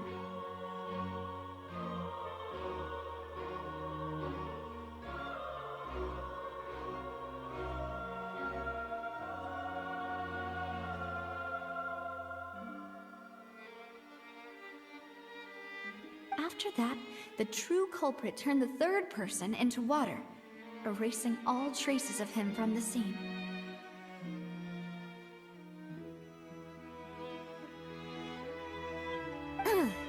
Thank you for the summary, Your Honor. Of course, the guard's conclusion appeared quite sensible to us at the time. However, we should revisit the case now that we've gained new information about the abilities of water from the primordial sea.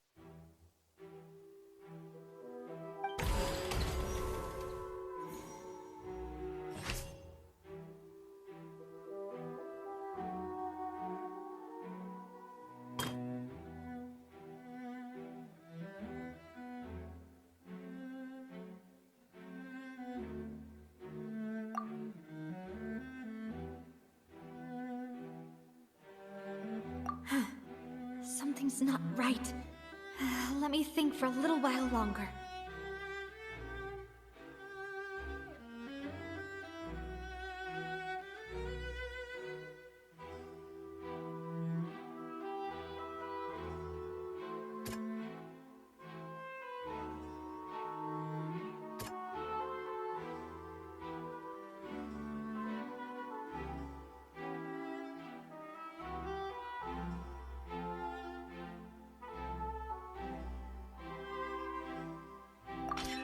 The testimony of the victim's family confirms that Jacques had thoughts of assassinating Callus when he set out for the banquet. However, in the end, he reconsidered, and instead shared everything with Callus, hoping to seek the latter's protection. Unfortunately for Jacques, the true culprit had already considered this possibility, and had sent out another assassin.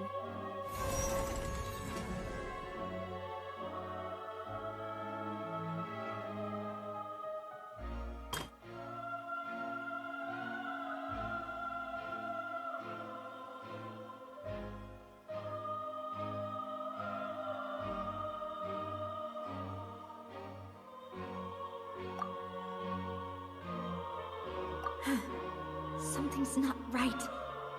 Let me think for a little while longer.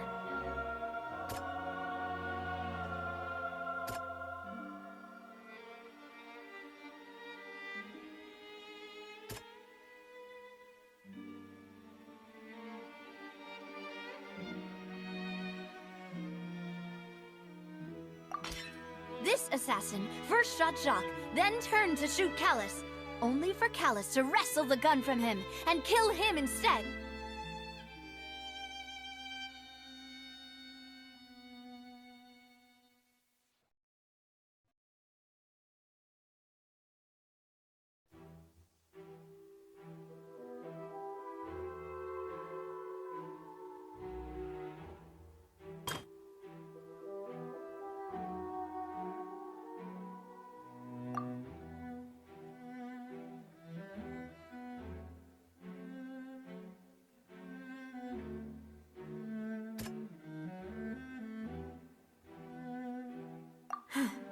Something's not right. Let me think for a little while longer.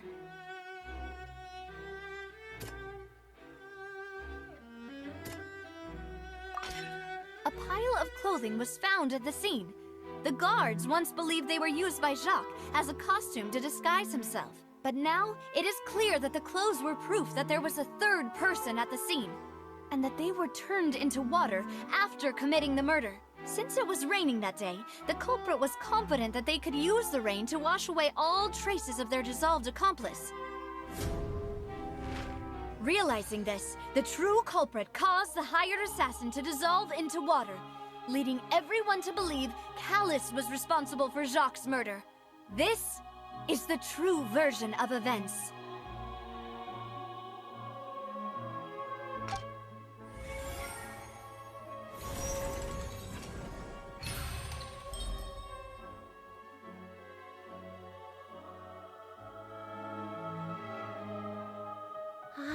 That's what happened.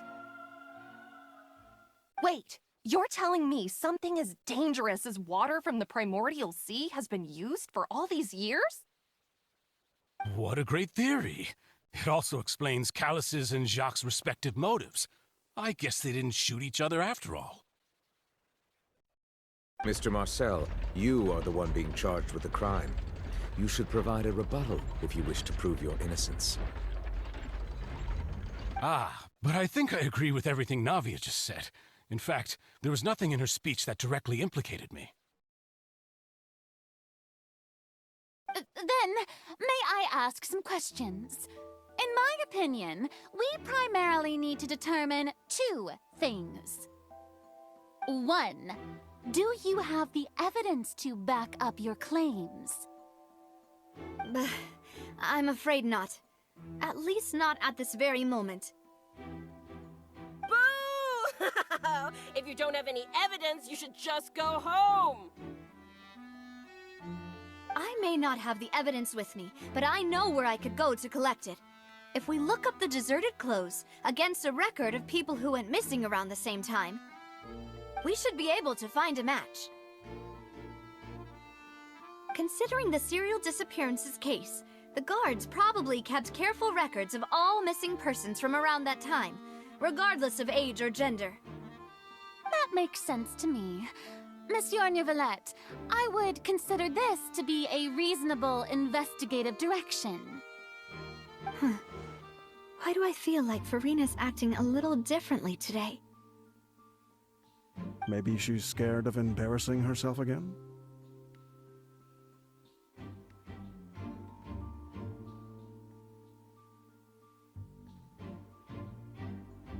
Alternatively, she's become more diligent after charging an innocent citizen in the last trial. My second question has to do with the ensuing duel. If the truth is indeed as you described,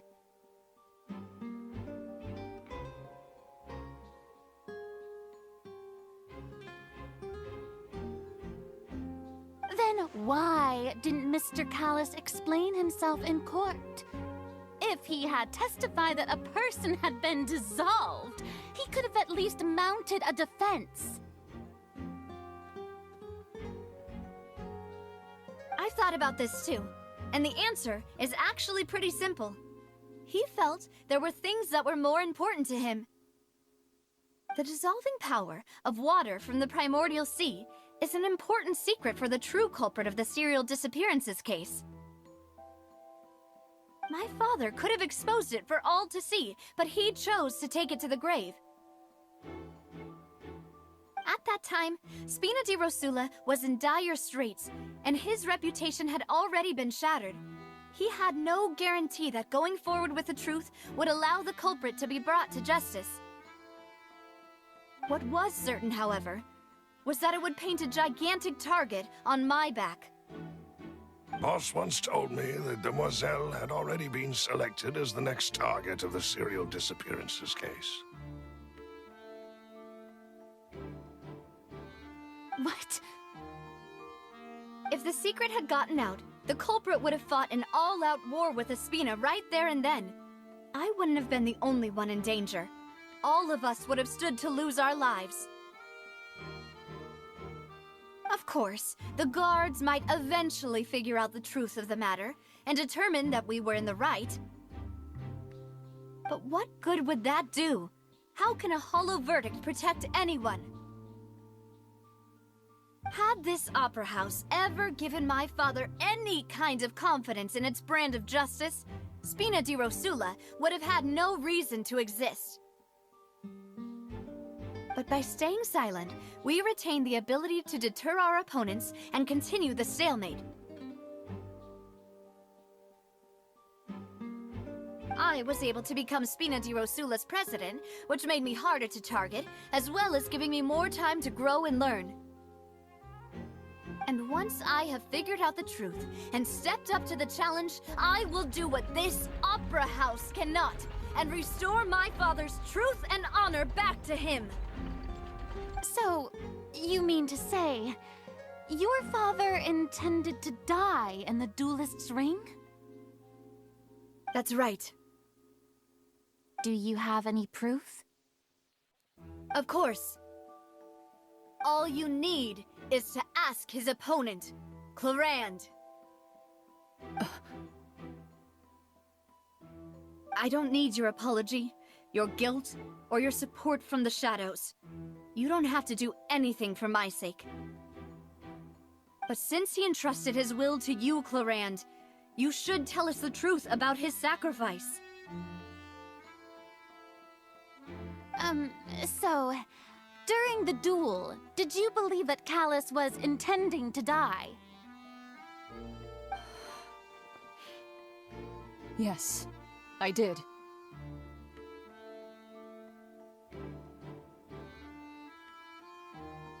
As a champion duelist, I've fought many battles and taken a countless number of dishonored lives. In my line of work, I've seen all kinds of people give their all for the faintest hope to continue living. Some were determined, others passionate, and some even manic and twisted. Just one look and I can tell if a duelist is hoping to live, or if they're looking to die. I hereby swear on my name and honor as a champion duelist that Mr. Callis never intended to leave the ring alive. Since that's your testimony, I have no more questions. It appears there really are good grounds to reopen this case. I concur. However, Miss Navia, you still have not explained the link between your father's case and the serial disappearances case. Right? What she said was fascinating, but kind of beside the point. Wait, weren't they just talking about the serial disappearances case? Of course, Your Honor. The two cases are connected via a matter of timing. In my father's case, the culprit intended to kill both Jacques and Callus. As a result, they planned to act after hearing 2 gunshots. And, at the end of Linny's trial, the culprit also only dissolved the victim in front of everyone because they realized they were at risk of being identified. The culprit could only time their actions so precisely if they were already at the scene. Coincidentally, Marcel attended both the banquet and the trial. So that's why you suspected me. Even after hearing your reasoning, I still can't help but find it a little preposterous. I'm used to it, though. You've always been an impulsive and sentimental child, Navia. It's one of your most endearing traits. No need to appeal to pathos. I won't try to refute your points one by one, but even if everything you just said was true, can you prove that I was the only person present at both events? On top of that, does a person have to be physically present to control the timing?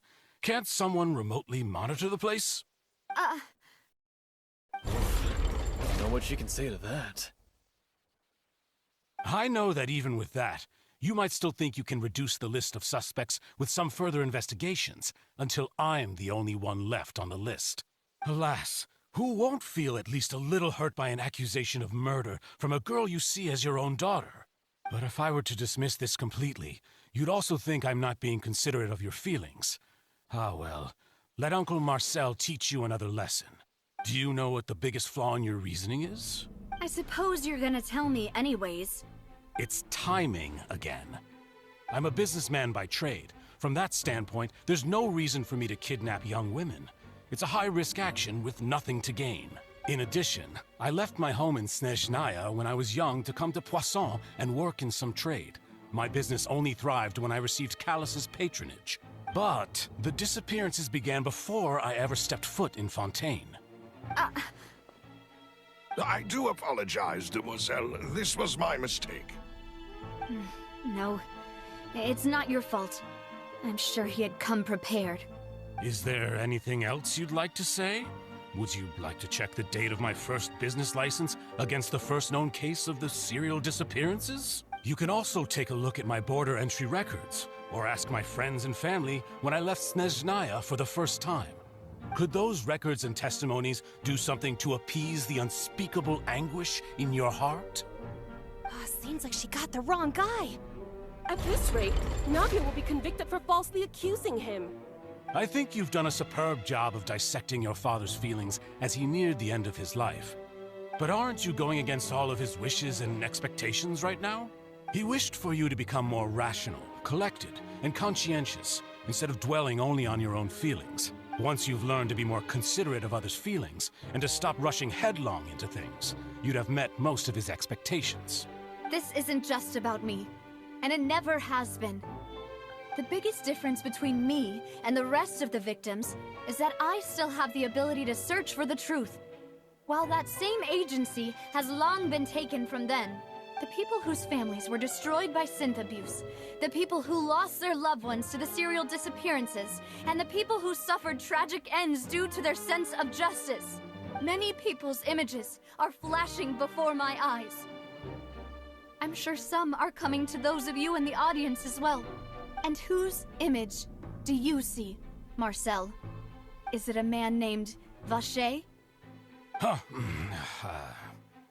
Oh, so you do know that name. I'm merely surprised you'd suddenly say the name of someone I've never even heard of. I was waiting for you to say that.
no escape!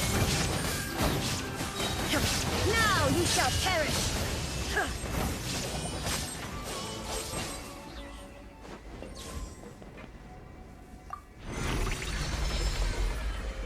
Whoa! The floor is going up! Is it because of this mechanism in the middle? That guy really prepared a lot of stuff for this place.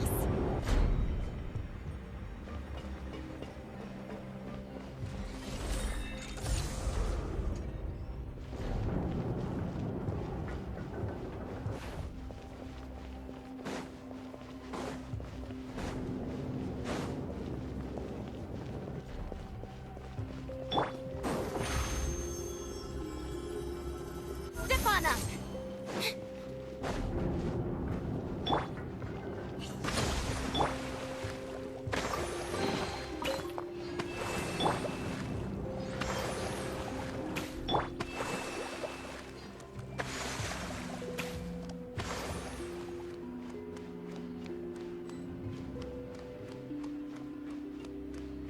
Paimon thinks we need to go up, but Paimon doesn't see a way. Let's take a look around. Maybe we'll find a hidden mechanism that'll show us the way up.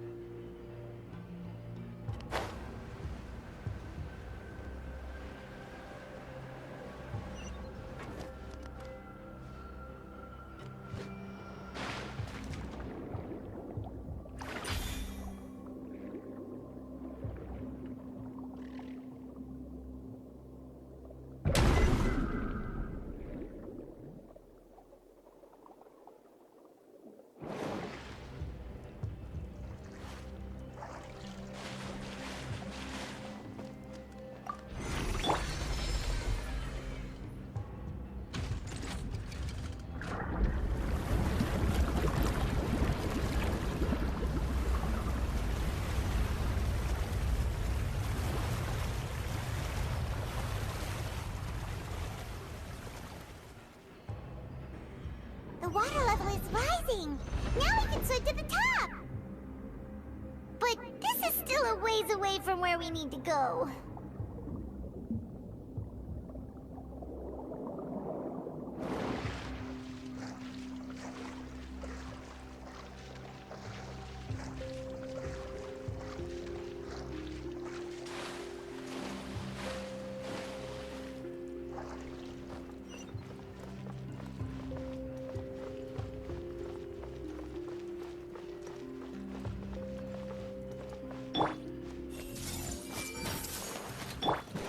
Over here! Allow me. Illusion shattered! Billowing surge.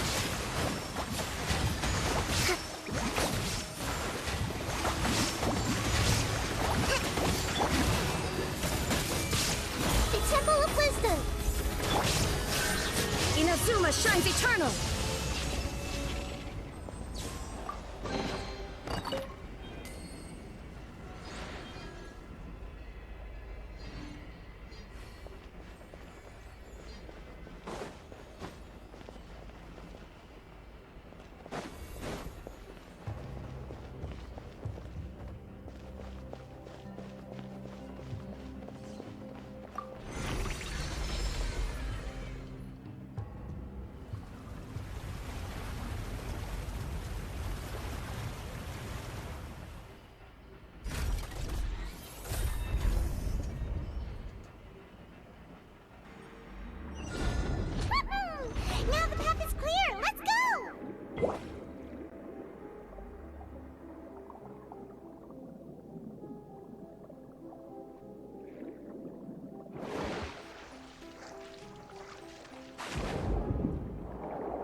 No escape!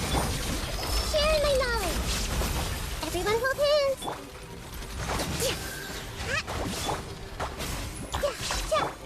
Illusion shattered! Rust and rebuild. I see everything. Over here! Covenants of defeat.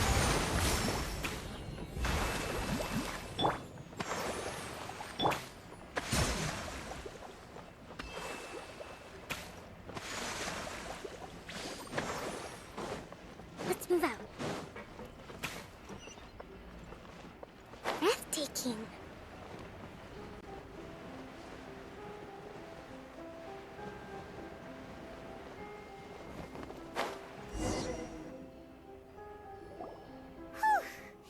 After all that, we finally made it to the innermost sanctum. Though, as expected, the mastermind isn't here. That's right. Then let's hurry up and find some evidence so we can get back to the Opera House and help Navia.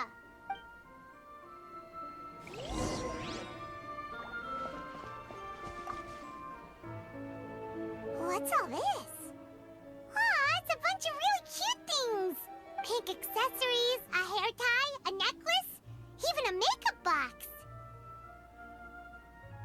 Oh, Paimon sees it too, but why are all these cute things labeled with different girls' names? Huh? You mean the girls from the serial disappearances? They were brought here? And then they were turned into water. And all the boxes of things. These names. That means... Oh, this is terrible.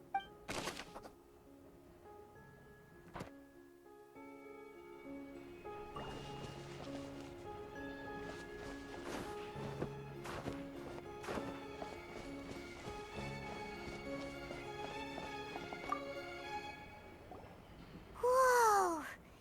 There's so much synth here.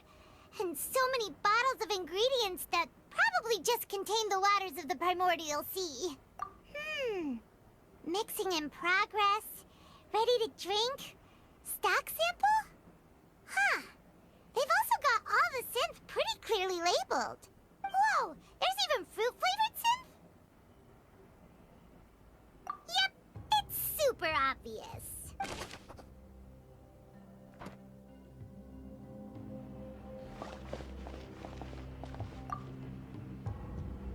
What's this over here? Looks like some kind of place for research. Experiment number 16 aims to verify Jacob Ingold's research conclusions on the primordial sea and use his theory as a foundation to achieve a breakthrough. The experiment was a failure. No individual managed to resurface from the water from the primordial sea. Female specimens 22, 23, and 24 were dissolved. Sorry, Traveler. Paimon will try her best. It's just that Paimon's never read something so scary before. How can someone write something that terrible in such a matter-of-fact tone? You read the rest. Paimon's too scared to keep going.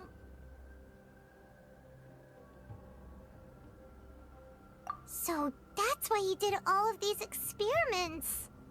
Wait, did he really think he'd be able to find a way just by dissolving people over and over? That's just insane! Huh? Isn't that the name you heard by the fountain? Paimon thought he was an eyewitness in the serial disappearances case. You mean Vache is the one who did all of these... experiments? So that's it! Vache was no victim, but personally took his lover and... No, that's not it either! If that's the case, why would he want people to resurface from the water? In any case, Paimon will write it all down.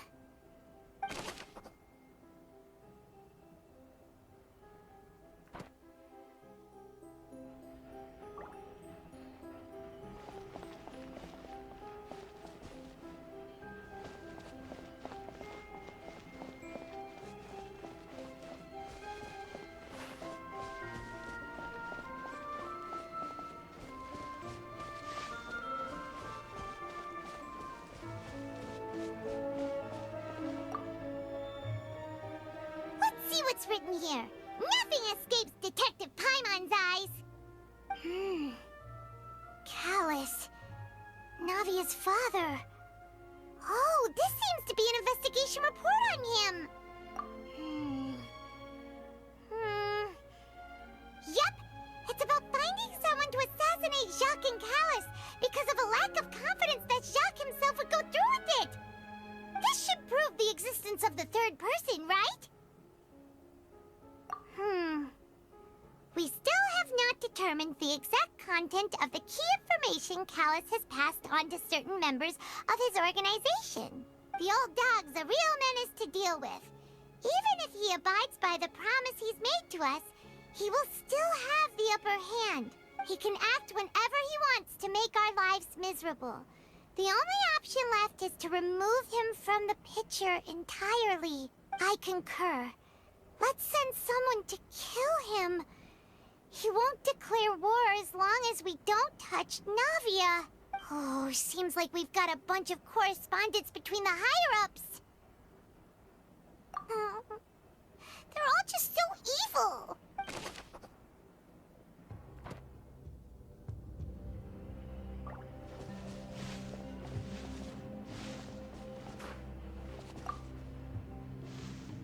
Oh, look! There's an important-looking basin over here, and it's full of water. That means this is where they make all the synth, and that special water is the main ingredient. If you dilute it with normal water, you'll get synth, but the pure stuff can dissolve a human. Paimon will take notes on this incriminating evidence.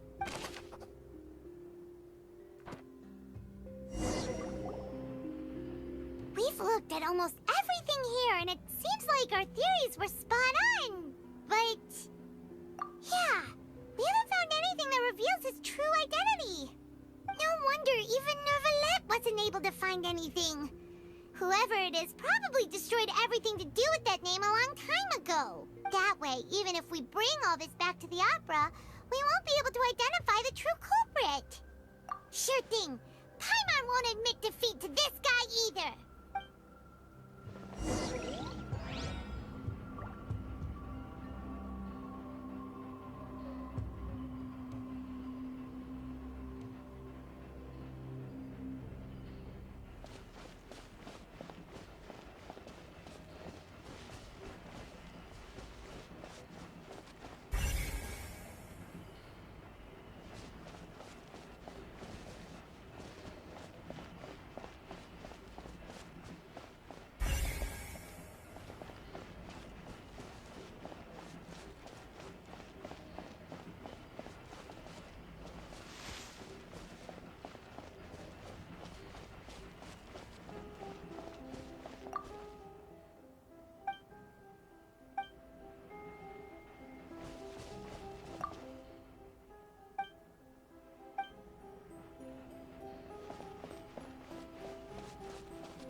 You take that side and Paimon will take this side.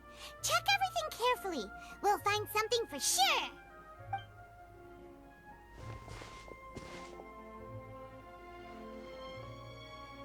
Ugh. Nothing at all. And Paimon can't even find snacks either.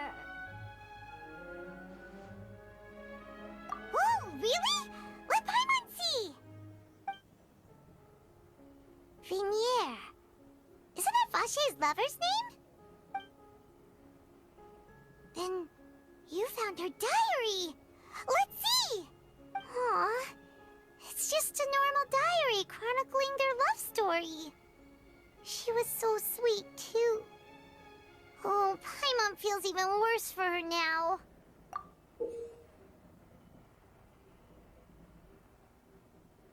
So many! A whole page's worth! But they're all crossed out. Was she unhappy with all of them? The final name she decided on was Marcel. Wait, but Marcel's pretty old. Has this case been going on for so long that he's Vacher and Vinier's grown son? Hey! Paimon still hasn't figured it out yet.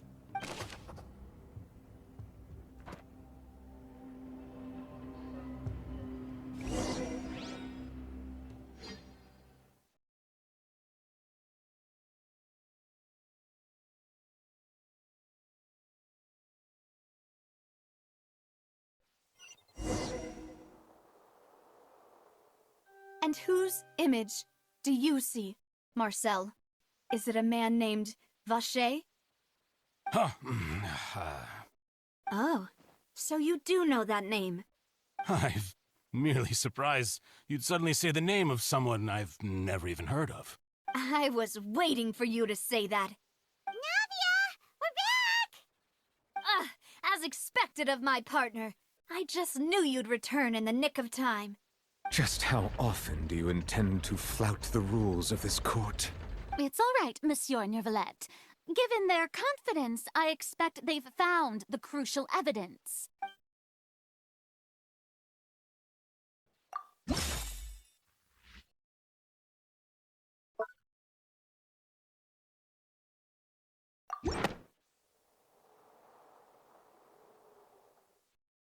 But the truth of it, Marcel, is that you've always been Vacher. Huh? We've investigated your lair and we already know everything! After your lover, Vinier, was dissolved, you kept abducting young women to experiment on the hopes of bringing her back to you! You even created Marcel as a new identity and destroyed all records of your past as Vacher! So that's it. Even the villains in opera performances rarely go that far. And with that, Marcel's motive has now been established. This information regarding your past also dismantles your prior timing defense. Well, Marcel, do you know where you went wrong? You fixated your gaze on the lover that passed away, instead of paying attention to the living people around you. So, you never noticed how we changed, or how we grew as individuals. You also never understood Boss's real expectations for his daughter. Or our determination to see things through. Your determination. Mr. Marcel, please speak up now if you would like to defend yourself. Otherwise, the trial will move on to the next stage. Do you really think I wanted to do any of this? Pay attention to you? What for? Have you ever paid attention to me? Ever empathized with my pain? Ever known how it feels to watch the love of your life dissolve right in front of your eyes? No one helped me. No one even believed me. All those decades ago, even the officers from the Maison Gardiennage were laughing at me. They said there's no way a human being can turn into water. So I must have gone mad from grief. Vinier's death was brushed away by all of you as if it didn't matter at all. Well, now you know, don't you? Ha! Well, it's too late now. All those who were dissolved are gone forever. You only have yourselves to blame. You set up this ornate opera house in pursuit of your so-called justice, your beloved drama, while turning a blind eye to the suffering of the people. Vinier is dead. We promised each other that we would always be together. Wherever she goes, I will follow. But I'm not from this blasted place, so I can't be dissolved, no matter what I do. Hey, is that water from the primordial sea that he's drinking? I can't dissolve! Can't dissolve! Can't dissolve! Do you all see? I can't go! I can't follow! So if I can't go where she is, what choice do I have but to try to bring her back? I did all of that, and in the end, that accursed Callus still got the better of me. I spent my entire life living on pins and needles. only to get stabbed by his idiot daughter at the very end. The suspect is exhibiting signs of mental distress. Guards, please restrain him. Don't touch me! Don't anybody come near me! I still need to save Vignere. Our promise.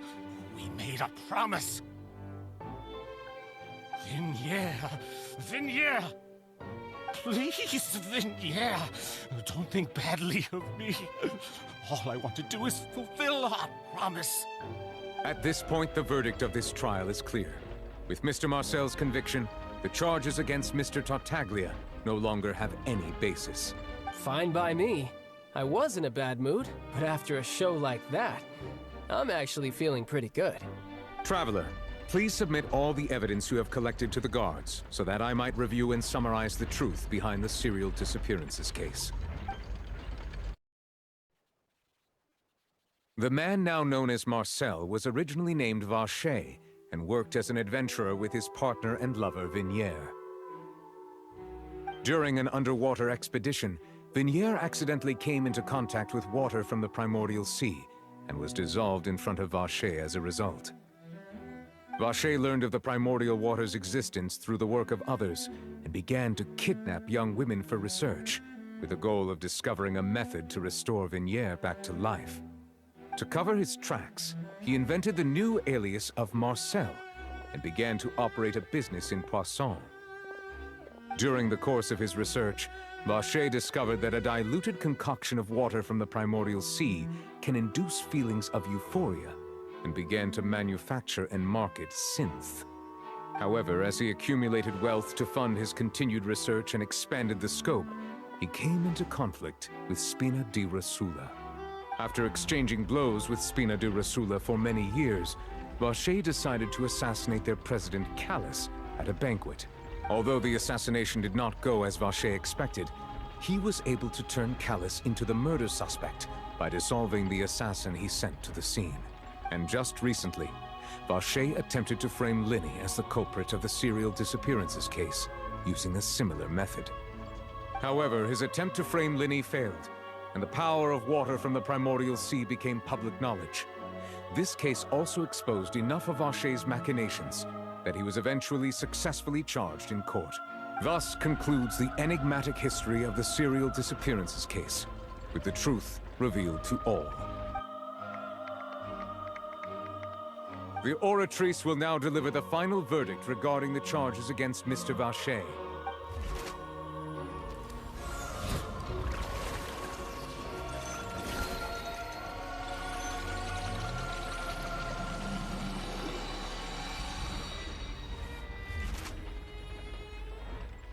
According to the judgment of the Oratrice Mécanique d'Analyse Cardinale, Mr. Vacher is guilty. Guards! Take Vacher away. Good. It's what he deserves. With that, the serial disappearances case is over now. We really just witnessed history. Who would have thought the true culprit would be such a polite and well-spoken guy? Yippee! We helped Navia bring the bad guy to justice! He's hurt so many innocent people and now he's finally getting what he deserves! Huh? Are you okay? Demoiselle, you were absolutely brilliant. The day our late boss had always hoped for has finally come. You can rest easy now, knowing justice has been served. Yeah. It's finally over. It's all thanks to you guys. And my partner. See, Papa? Spina di Rosula's still doing well with me at the helm. Well now, hasn't this been a most delicious piece of drama? The villain has been caught, justice has been served, past wrongs have been righted, and it's a big ol' happy ending. Since it's been such a great show, I'll just let the false accusations against me slide. Either way, I've still got some business to attend to. So, if you'll excuse me... Please wait just one moment, Mr. Tartaglia. What now? None of this has anything to do with me. According to court protocol, since this trial was initiated due to a charge against you, a verdict must also be made regarding the initial charge before the trial can conclude. Oh, come on. Is this really necessary? Haven't you already caught the real criminal? Isn't it time for side characters like me to exit stage left? Please respect the laws of Fontaine. This has always been the rule. All right, but this sure is a lot of hassle. All I need to do is stand over there, right? Let's just get this over with. Through evidence presented in the public trial that was just held, it has been established that Mr. Tartaglia has no direct connection to the serial disappearances case. The guilty party has been identified, and thus it is logical to suppose Mr. Tartaglia is innocent of the charges. We now turn to the Oratrice Mécanique d'Analyse Cardinale to render the final verdict on the charges.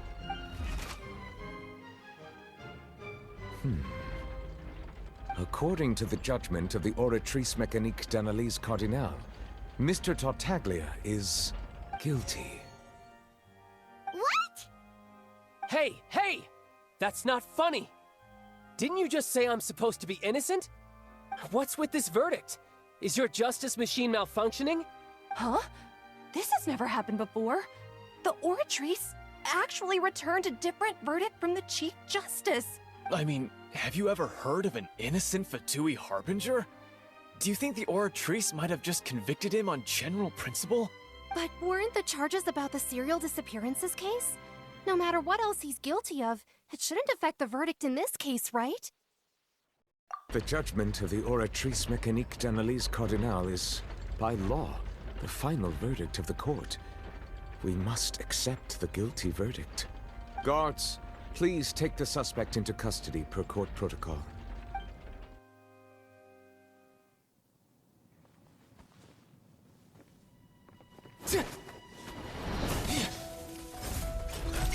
So this is how justice is done in Fontaine.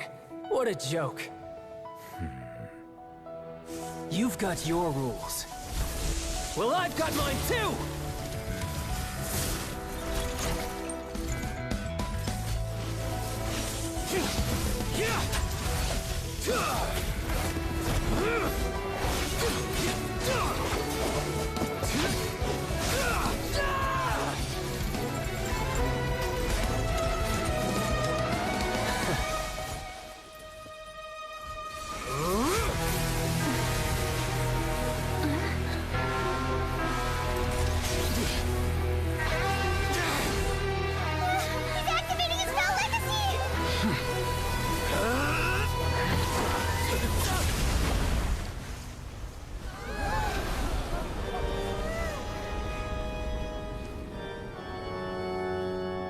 I am sorry.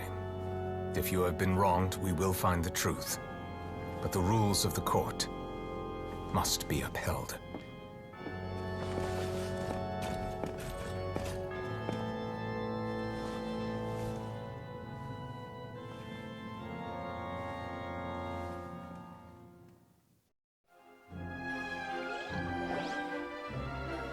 Hey, Monsieur Novelette, what's going on? Shouldn't they have been cleared already? Apologies. This is also the first time I've encountered such a situation. However, according to the rules established at the conception of Fontaine's court system, the Oratrice's judgment is the final verdict of the court. All I do is follow court procedure. As for why the Oratrice arrived at the conclusion it did, you should probably ask someone more knowledgeable than me. Why are you looking at me? I had nothing to do with it! I don't know what happened there either! Hey, stop staring at me! What does Lady Farina mean by that? She says she has no idea either, but that's impossible. Didn't she create the Oratrice herself? Yeah, so are the verdicts reliable or not? Can results like this really be called justice?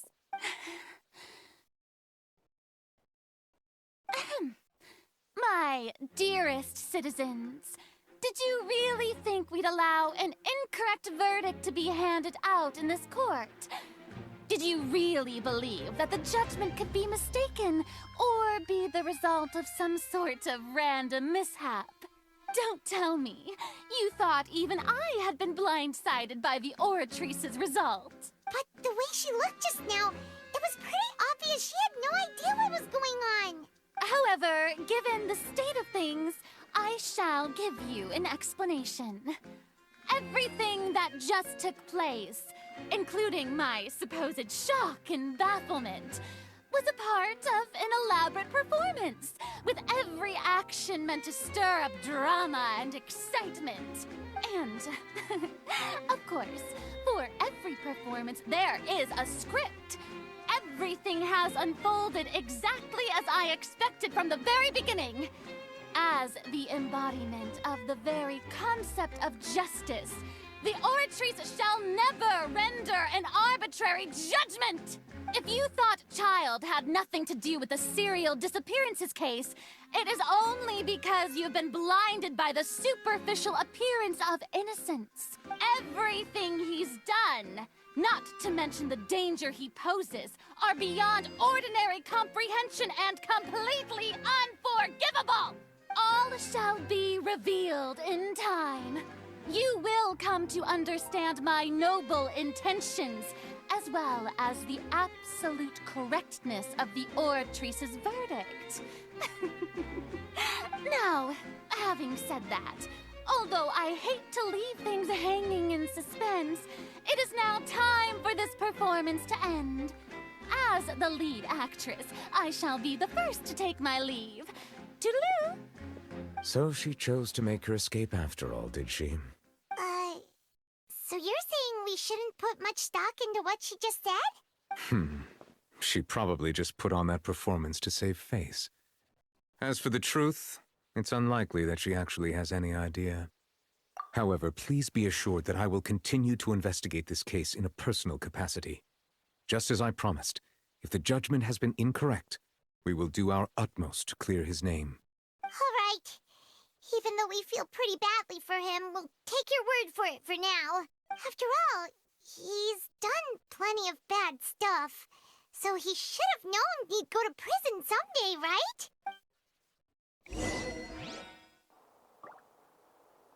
Hey! Oh, Monsieur Nervalet! That power you showed when you took him down. Who are you really? I'm the Chief Justice of Fontaine, of course. If officers of the law lack the strength and capability to enforce it, then it makes a mockery of justice.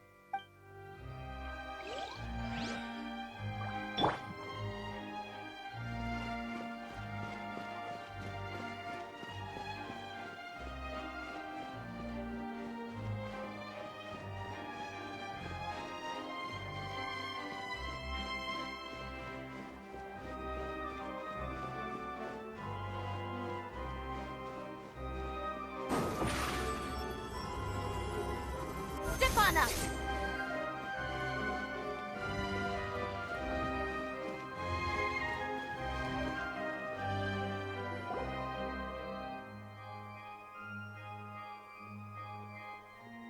Hey, what are you doing? Quick, stop him! Traveler! Hey! Traveler! Marcel! What are you doing over here? Stop resisting arrest! Cease, or we'll add another charge to the list! No, wait! I just want to ask the Traveler something. I'm not looking to run away. Please, just let me ask this one small thing. Go on. Thank you. I was being led away when I finally realized something. Where did you first hear the name Vacher? I erased all records of that name. So, unless... Are you still trying to prove your innocence? Give it up. You've already been convicted. Really? You did? You're sure? You met her? But how could that be? How did you manage to do it? The Fountain of Lucine? Then she's been so close to me all along. And I just never... Please give me a chance to talk to her again. Just let the Traveler take me to the fountain to see her one last time. This is the last request I'll ever make in my life. You can do whatever you want to me afterwards. I don't care. What? Give an inch and you want to take a mile? Do you think serial killers get to make requests like that? Paimon agrees. Why should we give him what he wants when he's only done a ton of super terrible things? This request, is it worth as much to you as your life? Of course! Wait, no. It's worth even more than my life. Humans. Will they betray the instinct to live just to satisfy spiritual needs? Very well. I will grant your request. Your Honor, I fear that... I will go with him. You do not need to worry about any escape. In that case, I shall leave him in your most capable hands, Chief Justice. Thank you, Your Honor.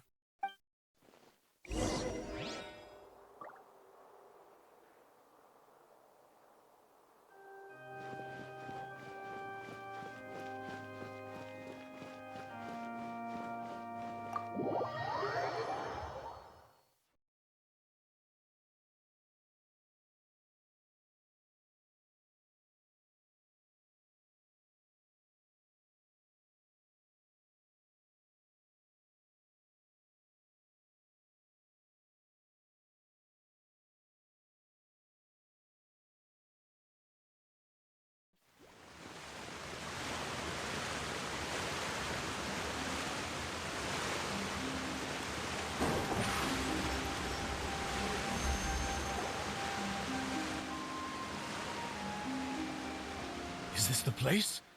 You said she's here, but what do I need to do to see her?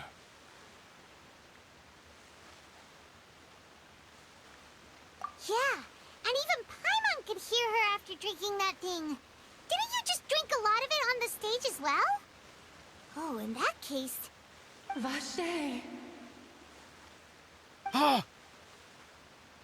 Yes, that's it! So you heard it too!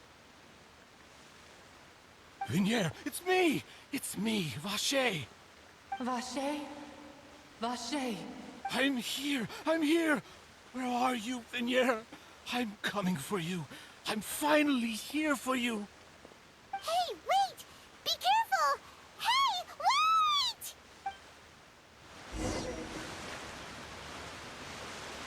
Vignier, is that you? It's me, Vache! Vignier! Vache? Why did you come? Didn't I say? You don't need to look for me. You look a lot older than I remember. How long has it been? It's been more than 20 years. I've suffered for over 20 years since the day you left. All this time, only the thought of bringing you back has kept me alive. Nothing else mattered to me. I must be dreaming. Who would have thought I'd get the chance to tell you all of my feelings like this? Vignier, you are my everything. I really don't know how I could live without you. But Vache, if you ask me, this world would be better off without you. What are you saying? If not for you, I would have finished my law degree and probably become a top-tier attorney one day. If not for you, I would have continued to pursue my love of the arts, and my works would have been displayed in the Palais Mermonia itself. If not for you, I would at least have been able to take care of my mother. And she would not have grown old and died alone, with nothing but the tears on her cheeks. It's all because of your selfishness, Vache.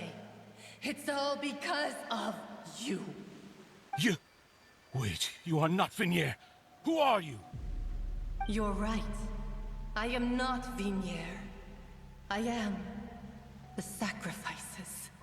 Every woman who died by your hand, as our bodies dissolved, our consciousnesses flowed back to the primordial sea. Our thoughts circulated endlessly within the primordial sea, and we were no longer individuals, but we became one, just as streams of water come together in the sea. I'm Cressy. I'm Lemony. I'm Azine. The only one I am not is Vignier. Why, But then, where is Vignier? She doesn't want to see you anymore. Every tendril of her consciousness is avoiding you. This is what you get for your selfishness. Your selfishness robbed us of our lives and our futures. You said time and time again that you'd do any and everything for her. But did you ever consider whether she'd want to see you do the things that you did? If she would despise you for what you became? You are a liar, a heartless murderer, and a cowardly narcissist. The only thing you are not is Vignier's beloved. From the moment your first victim died and her consciousness merged with Vignier's, she has had nothing but pure hatred for you.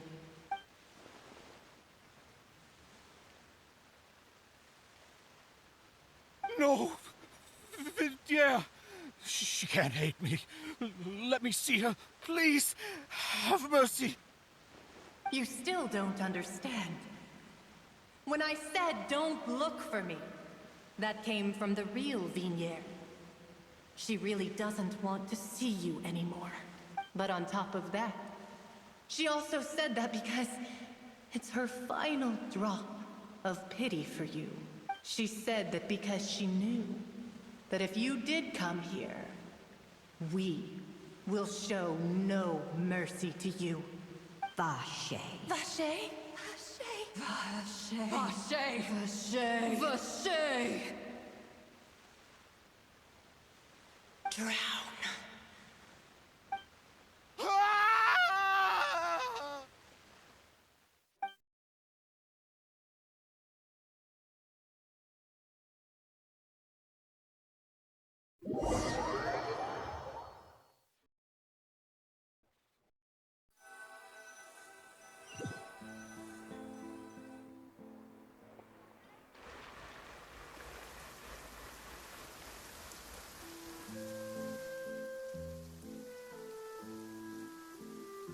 Finally, we have some time to do shopping. Gosh, it's really been a long time since we've been able to relax. Well met, partner. I knew something great was going to happen when I woke up in such a good mood today. Even this weather can't put a damper on the demoiselle's mood. It's a pleasure to see you both again. Oh, hey, Navia! It's been a few days. Paimon's already started to miss you. Oh, now that I believe. I'm easy to work with and always bring home the bacon. Who wouldn't treasure having a partner like me? Sounds like you're really enjoying life these days, Navia. What have you been busy with since the trial? It's just been one thing after the other. I've been making non-stop trips between Poisson and the courts in Sen. Everyone from Spina di Rosula organized a memorial for my father. We never held a memorial when he first died, since everyone knew that even if we held one back then, no one was going to come. This time, though, everyone in Poisson, and even many people from the court, all attended. So his name's definitely been cleared now. That's what we like to hear. It's been the dearest wish of Demoiselle all along. That blasted stubborn fool. I was right to put my faith in him. I'm so glad I didn't give up on the case all those years ago. Oh, by the way, I ran into Charlotte just after I left the memorial service. Well, maybe it'd be more accurate to say I knew she would be there, and there was no way she'd just let me go. Huh? So you know Charlotte too? The Charlotte? Journalist from the Steambird? Yeah, way back when I first became the president of the Spina di Rosula, she was all over me. Wouldn't take no for an answer. I believe the story was called The True Heart of Darkness, Secret Tales of the Yellow Rose. To be fair, though, it was a really flattering feature. So, we've been on pretty good terms ever since. She was trying to lean on our friendship to get me to do an exclusive piece on the serial disappearances case. Oh yeah, she told us about that. She's always been super interested in that case, so now her wish has finally come true too. Anyway, I told her to make sure that when she writes about you guys entering the opera house with the critical evidence, that you both sound really cool. Now that's another thing to look forward to. We trust Charlotte's skills with a pen for sure. Oh, and in other news, I also took Clarand out for a meal. Oh, are you two on better terms now? While you were investigating Vaché's headquarters, Clarand gave testimony on my father's behalf. It was thanks to her that we were able to turn the tide. I wanted to thank her. I mean, there's also no point in being awkward all the time, so we took the chance to reconcile with each other. Oh, that's great. Paimon also thought Clarand wasn't actually a bad person. It's always good to have more friends. Anyway, now that the case has finally been solved, perhaps it will slowly begin to fade from the public consciousness. Oh, actually, there's still one last thing I need to do. What is it? I should pay a visit to my father's grave and tell him the truth of what happened, as well as how it all ended. And on top of that, just how much people still look up to him, to this day. That includes me, too. Miss Navia. Indeed. We want to go too! We also think Callus is a really admirable person. Sure thing. I'd like you two to share the moment with me. After all, without you, there might not have been such a positive ending. And in that case, everyone, let's be off. Considering the recent weather, we'll be lucky if we can reach Poisson before dark. Yeah, you're right. It's been raining non-stop for a few days now.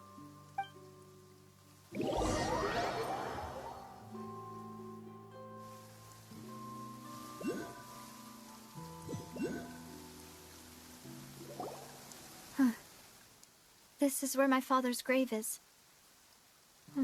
To be perfectly honest, even I haven't been back here for a long time. Huh? There's someone there already. Wait. That figure. It can't be... Isn't that Neuvillette? Why would the Chief Justice be here? Huh? Navia?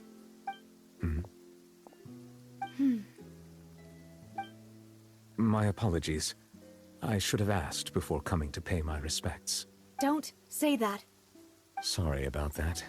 Oh, I was trying to say there's no need for you to apologize. I wanted to show my father how much I've grown. But still, I doubt I've grown to the point that even the Chief Justice would feel compelled to apologize to me over and over. In that case, I will stop apologizing for now. You really could use some pointers on understanding human emotions, Monsieur Neuvillette.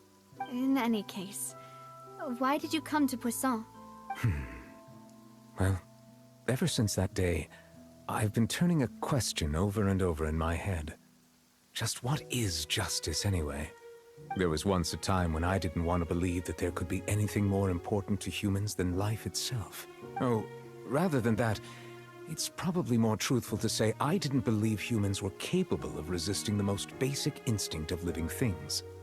That they could rebel against their own nature, or consider certain things to be more important than their own lives. Which is also why I didn't stop your father from beginning that fateful duel.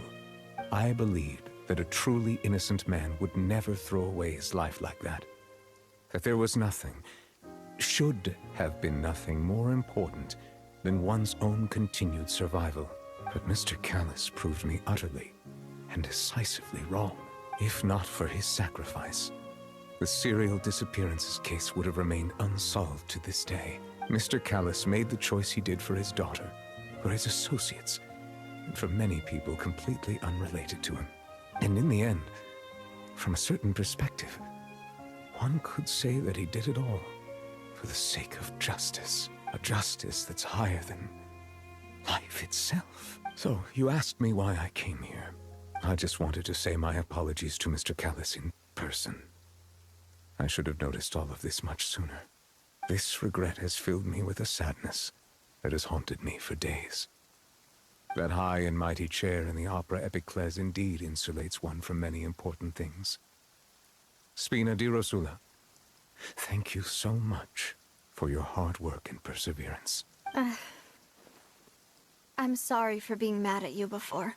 So, you're actually one of those types that's cold on the outside, but pretty thoughtful on the inside, huh? That reminds me of Silver. One of my guys. Sorry about that. Self-expression is not one of my strong suits. Didn't I just say you don't need to apologize? Ah, so Navia and Neuvillette seem to have made their peace as well. Let's not disturb them for now. We can wait till after they're done.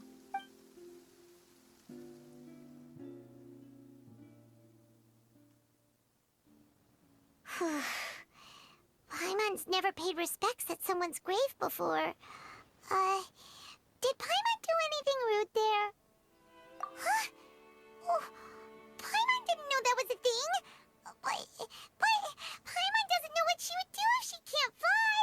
Oh no. Paimon hopes Miss Navia won't be too mad. Anyway, Neuvillette is still standing around there. It's not often that we can catch him alone like this, so why don't we go talk to him for a bit? If we can't talk to Lady Farina, we can at least talk to him, right?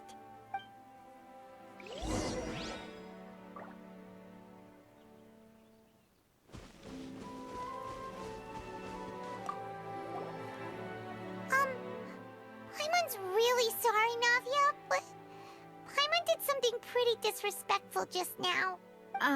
What are you saying, Paimon? I don't think I get it.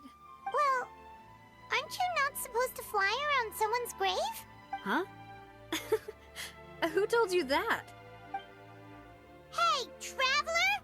Why did you mess with Paimon again?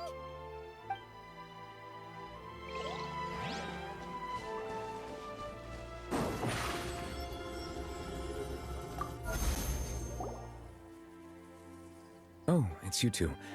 Did Miss Navia invite you to come pay your respects to her father? Mm-hmm. We ran into Navia on the streets today, so we just followed her here. I see, I see. Then is there something that I can help you with? Well, it's pretty hard to run into you like this, since you're usually super busy. So we figured we could try to ask you a few questions, if that's okay. Please feel free. Though outsiders, you helped us solve one of the greatest mysteries in Fontaine, and it would be my pleasure to return the favor. So, at court, the bad guys referred to that special water as water from the primordial sea, but what is it really? Truthfully, that name is already quite accurate. I can only surmise that Vacher and his ilk only learned of its nature and existence after extensive research. There used to be a special sea on the surface of this planet. The nature of its seawater was rather different from that of the sea we know today. Most of Tevat's life forms were first born in that special sea. You could say it nurtured much of the life on this planet. Huh. So it really was where everything began. It makes sense to call it primordial then. But today, the primordial sea no longer exists on the planet's surface. What Vacher discovered must have been some kind of special case, or a remnant from a truly ancient age. Huh. So that's how it is. Oh, you really know everything, Monsieur Neuvillette. But if that's the case, then why would people, at least people from Fontaine, dissolve in that kind of water? Indeed. Why would the primordial sea, which was known to engender and nurture life, suddenly reverse itself and devour life instead? To be frank, that also doesn't match my understanding of this world and its laws. There must still be some unknown secrets around the people of this land. Is there anything else you'd like to ask me about? That the sea levels will rise and everyone will be dissolved in water, leaving Farina crying alone on her throne, but the sins of the people will be finally washed away for good. Does that appropriately summarize the version you've heard? That's right! It was Linny that told us back then. And that about covers all the main points. Yes, up to the present, I think we reached a point where we have no choice but to confront this prophecy directly. Rumors have it that this prophecy is rooted in the last words the former Hydro Archon left to the world before she passed away. A prophecy? Of the former Hydro Archon? Wow. This is the first time that we've ever heard of it. Two parts of the prophecy have already proven correct. The rising sea levels and the ability of the people of Fontaine to be dissolved. We should be more vigilant and stay on the watch for further signs. Speaking of the prophecy, Farina has also always taken it quite seriously. Indeed, she has been collecting information and intelligence from across Tevat for this purpose. If the rumors were true, then perhaps this prophecy is the conundrum left to Farina by her predecessor. But with Farina being the way she is, can we really trust her to solve it? Is there anything else you'd like to ask me about? My apologies. My investigation has still not reached its conclusion. However, I still believe the judgment of the Oratrice was not rendered arbitrarily. But you also said you thought he was innocent. For many years, I have been quite aware that the Oratrice does not simply mechanically repeat the verdict that I give on each case. As a divinely created mechanism, the people's unified faith in the concept of justice is integrated into it. Not only can it produce the incredible power of indemnitium, but it likely also possesses other traits, such as self-awareness. Which is all to say, I have been prepared for a situation like this for a long time. So when Lenny told us that he heard a human voice from the room where the Oratrice's core is stored... I was not aware such a thing had occurred. Perhaps that could serve to prove my conjecture. I will add that to the list of items to investigate. In any case, I am inclined to believe that the Oratrice does have a methodology all its own. We just do not have enough information. Based on Farina's reaction, I doubt even she had any idea what was going on. She managed to bluff her way through it, though, the time-tested twin tricks of bravado and drama. While we do intend to get to the bottom of this, for now, we regret to say that the Fatui Harbinger will just have to bide his time in the fortress of Meripede. If we did incorrectly convict him of crimes he did not commit, we will most certainly compensate him to the fullest extent allowed by the law. If you ask Paimon, the only compensation he'll want is a no-holds-barred fight with you. Is there anything else you'd like to ask me about?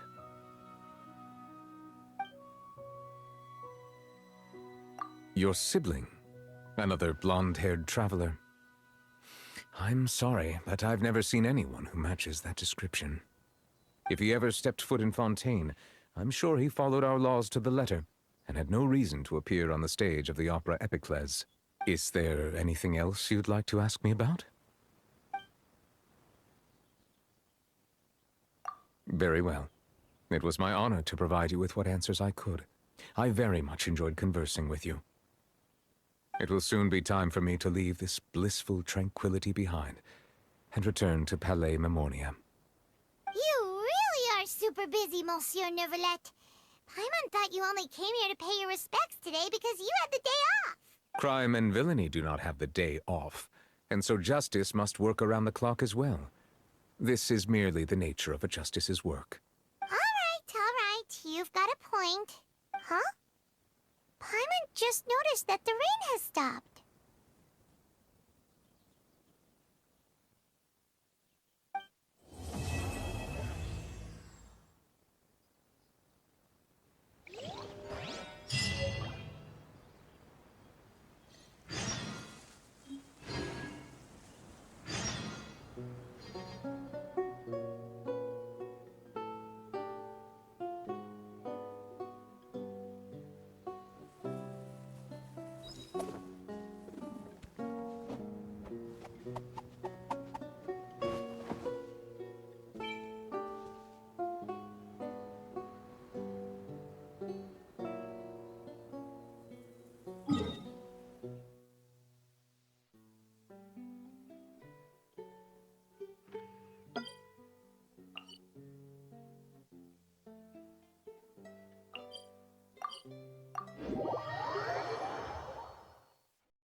Ad Astra Abyssosk.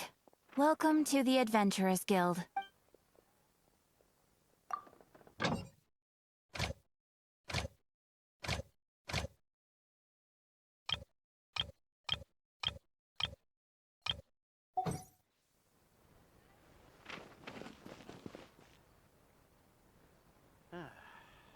Oh.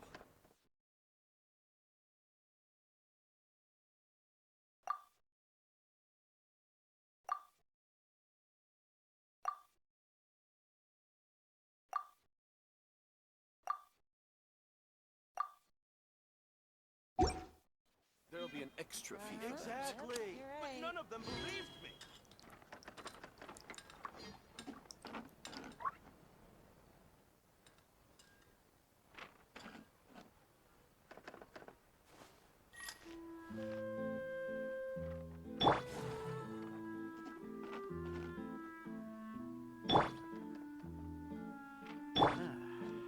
Oh. There'll be an extra fee for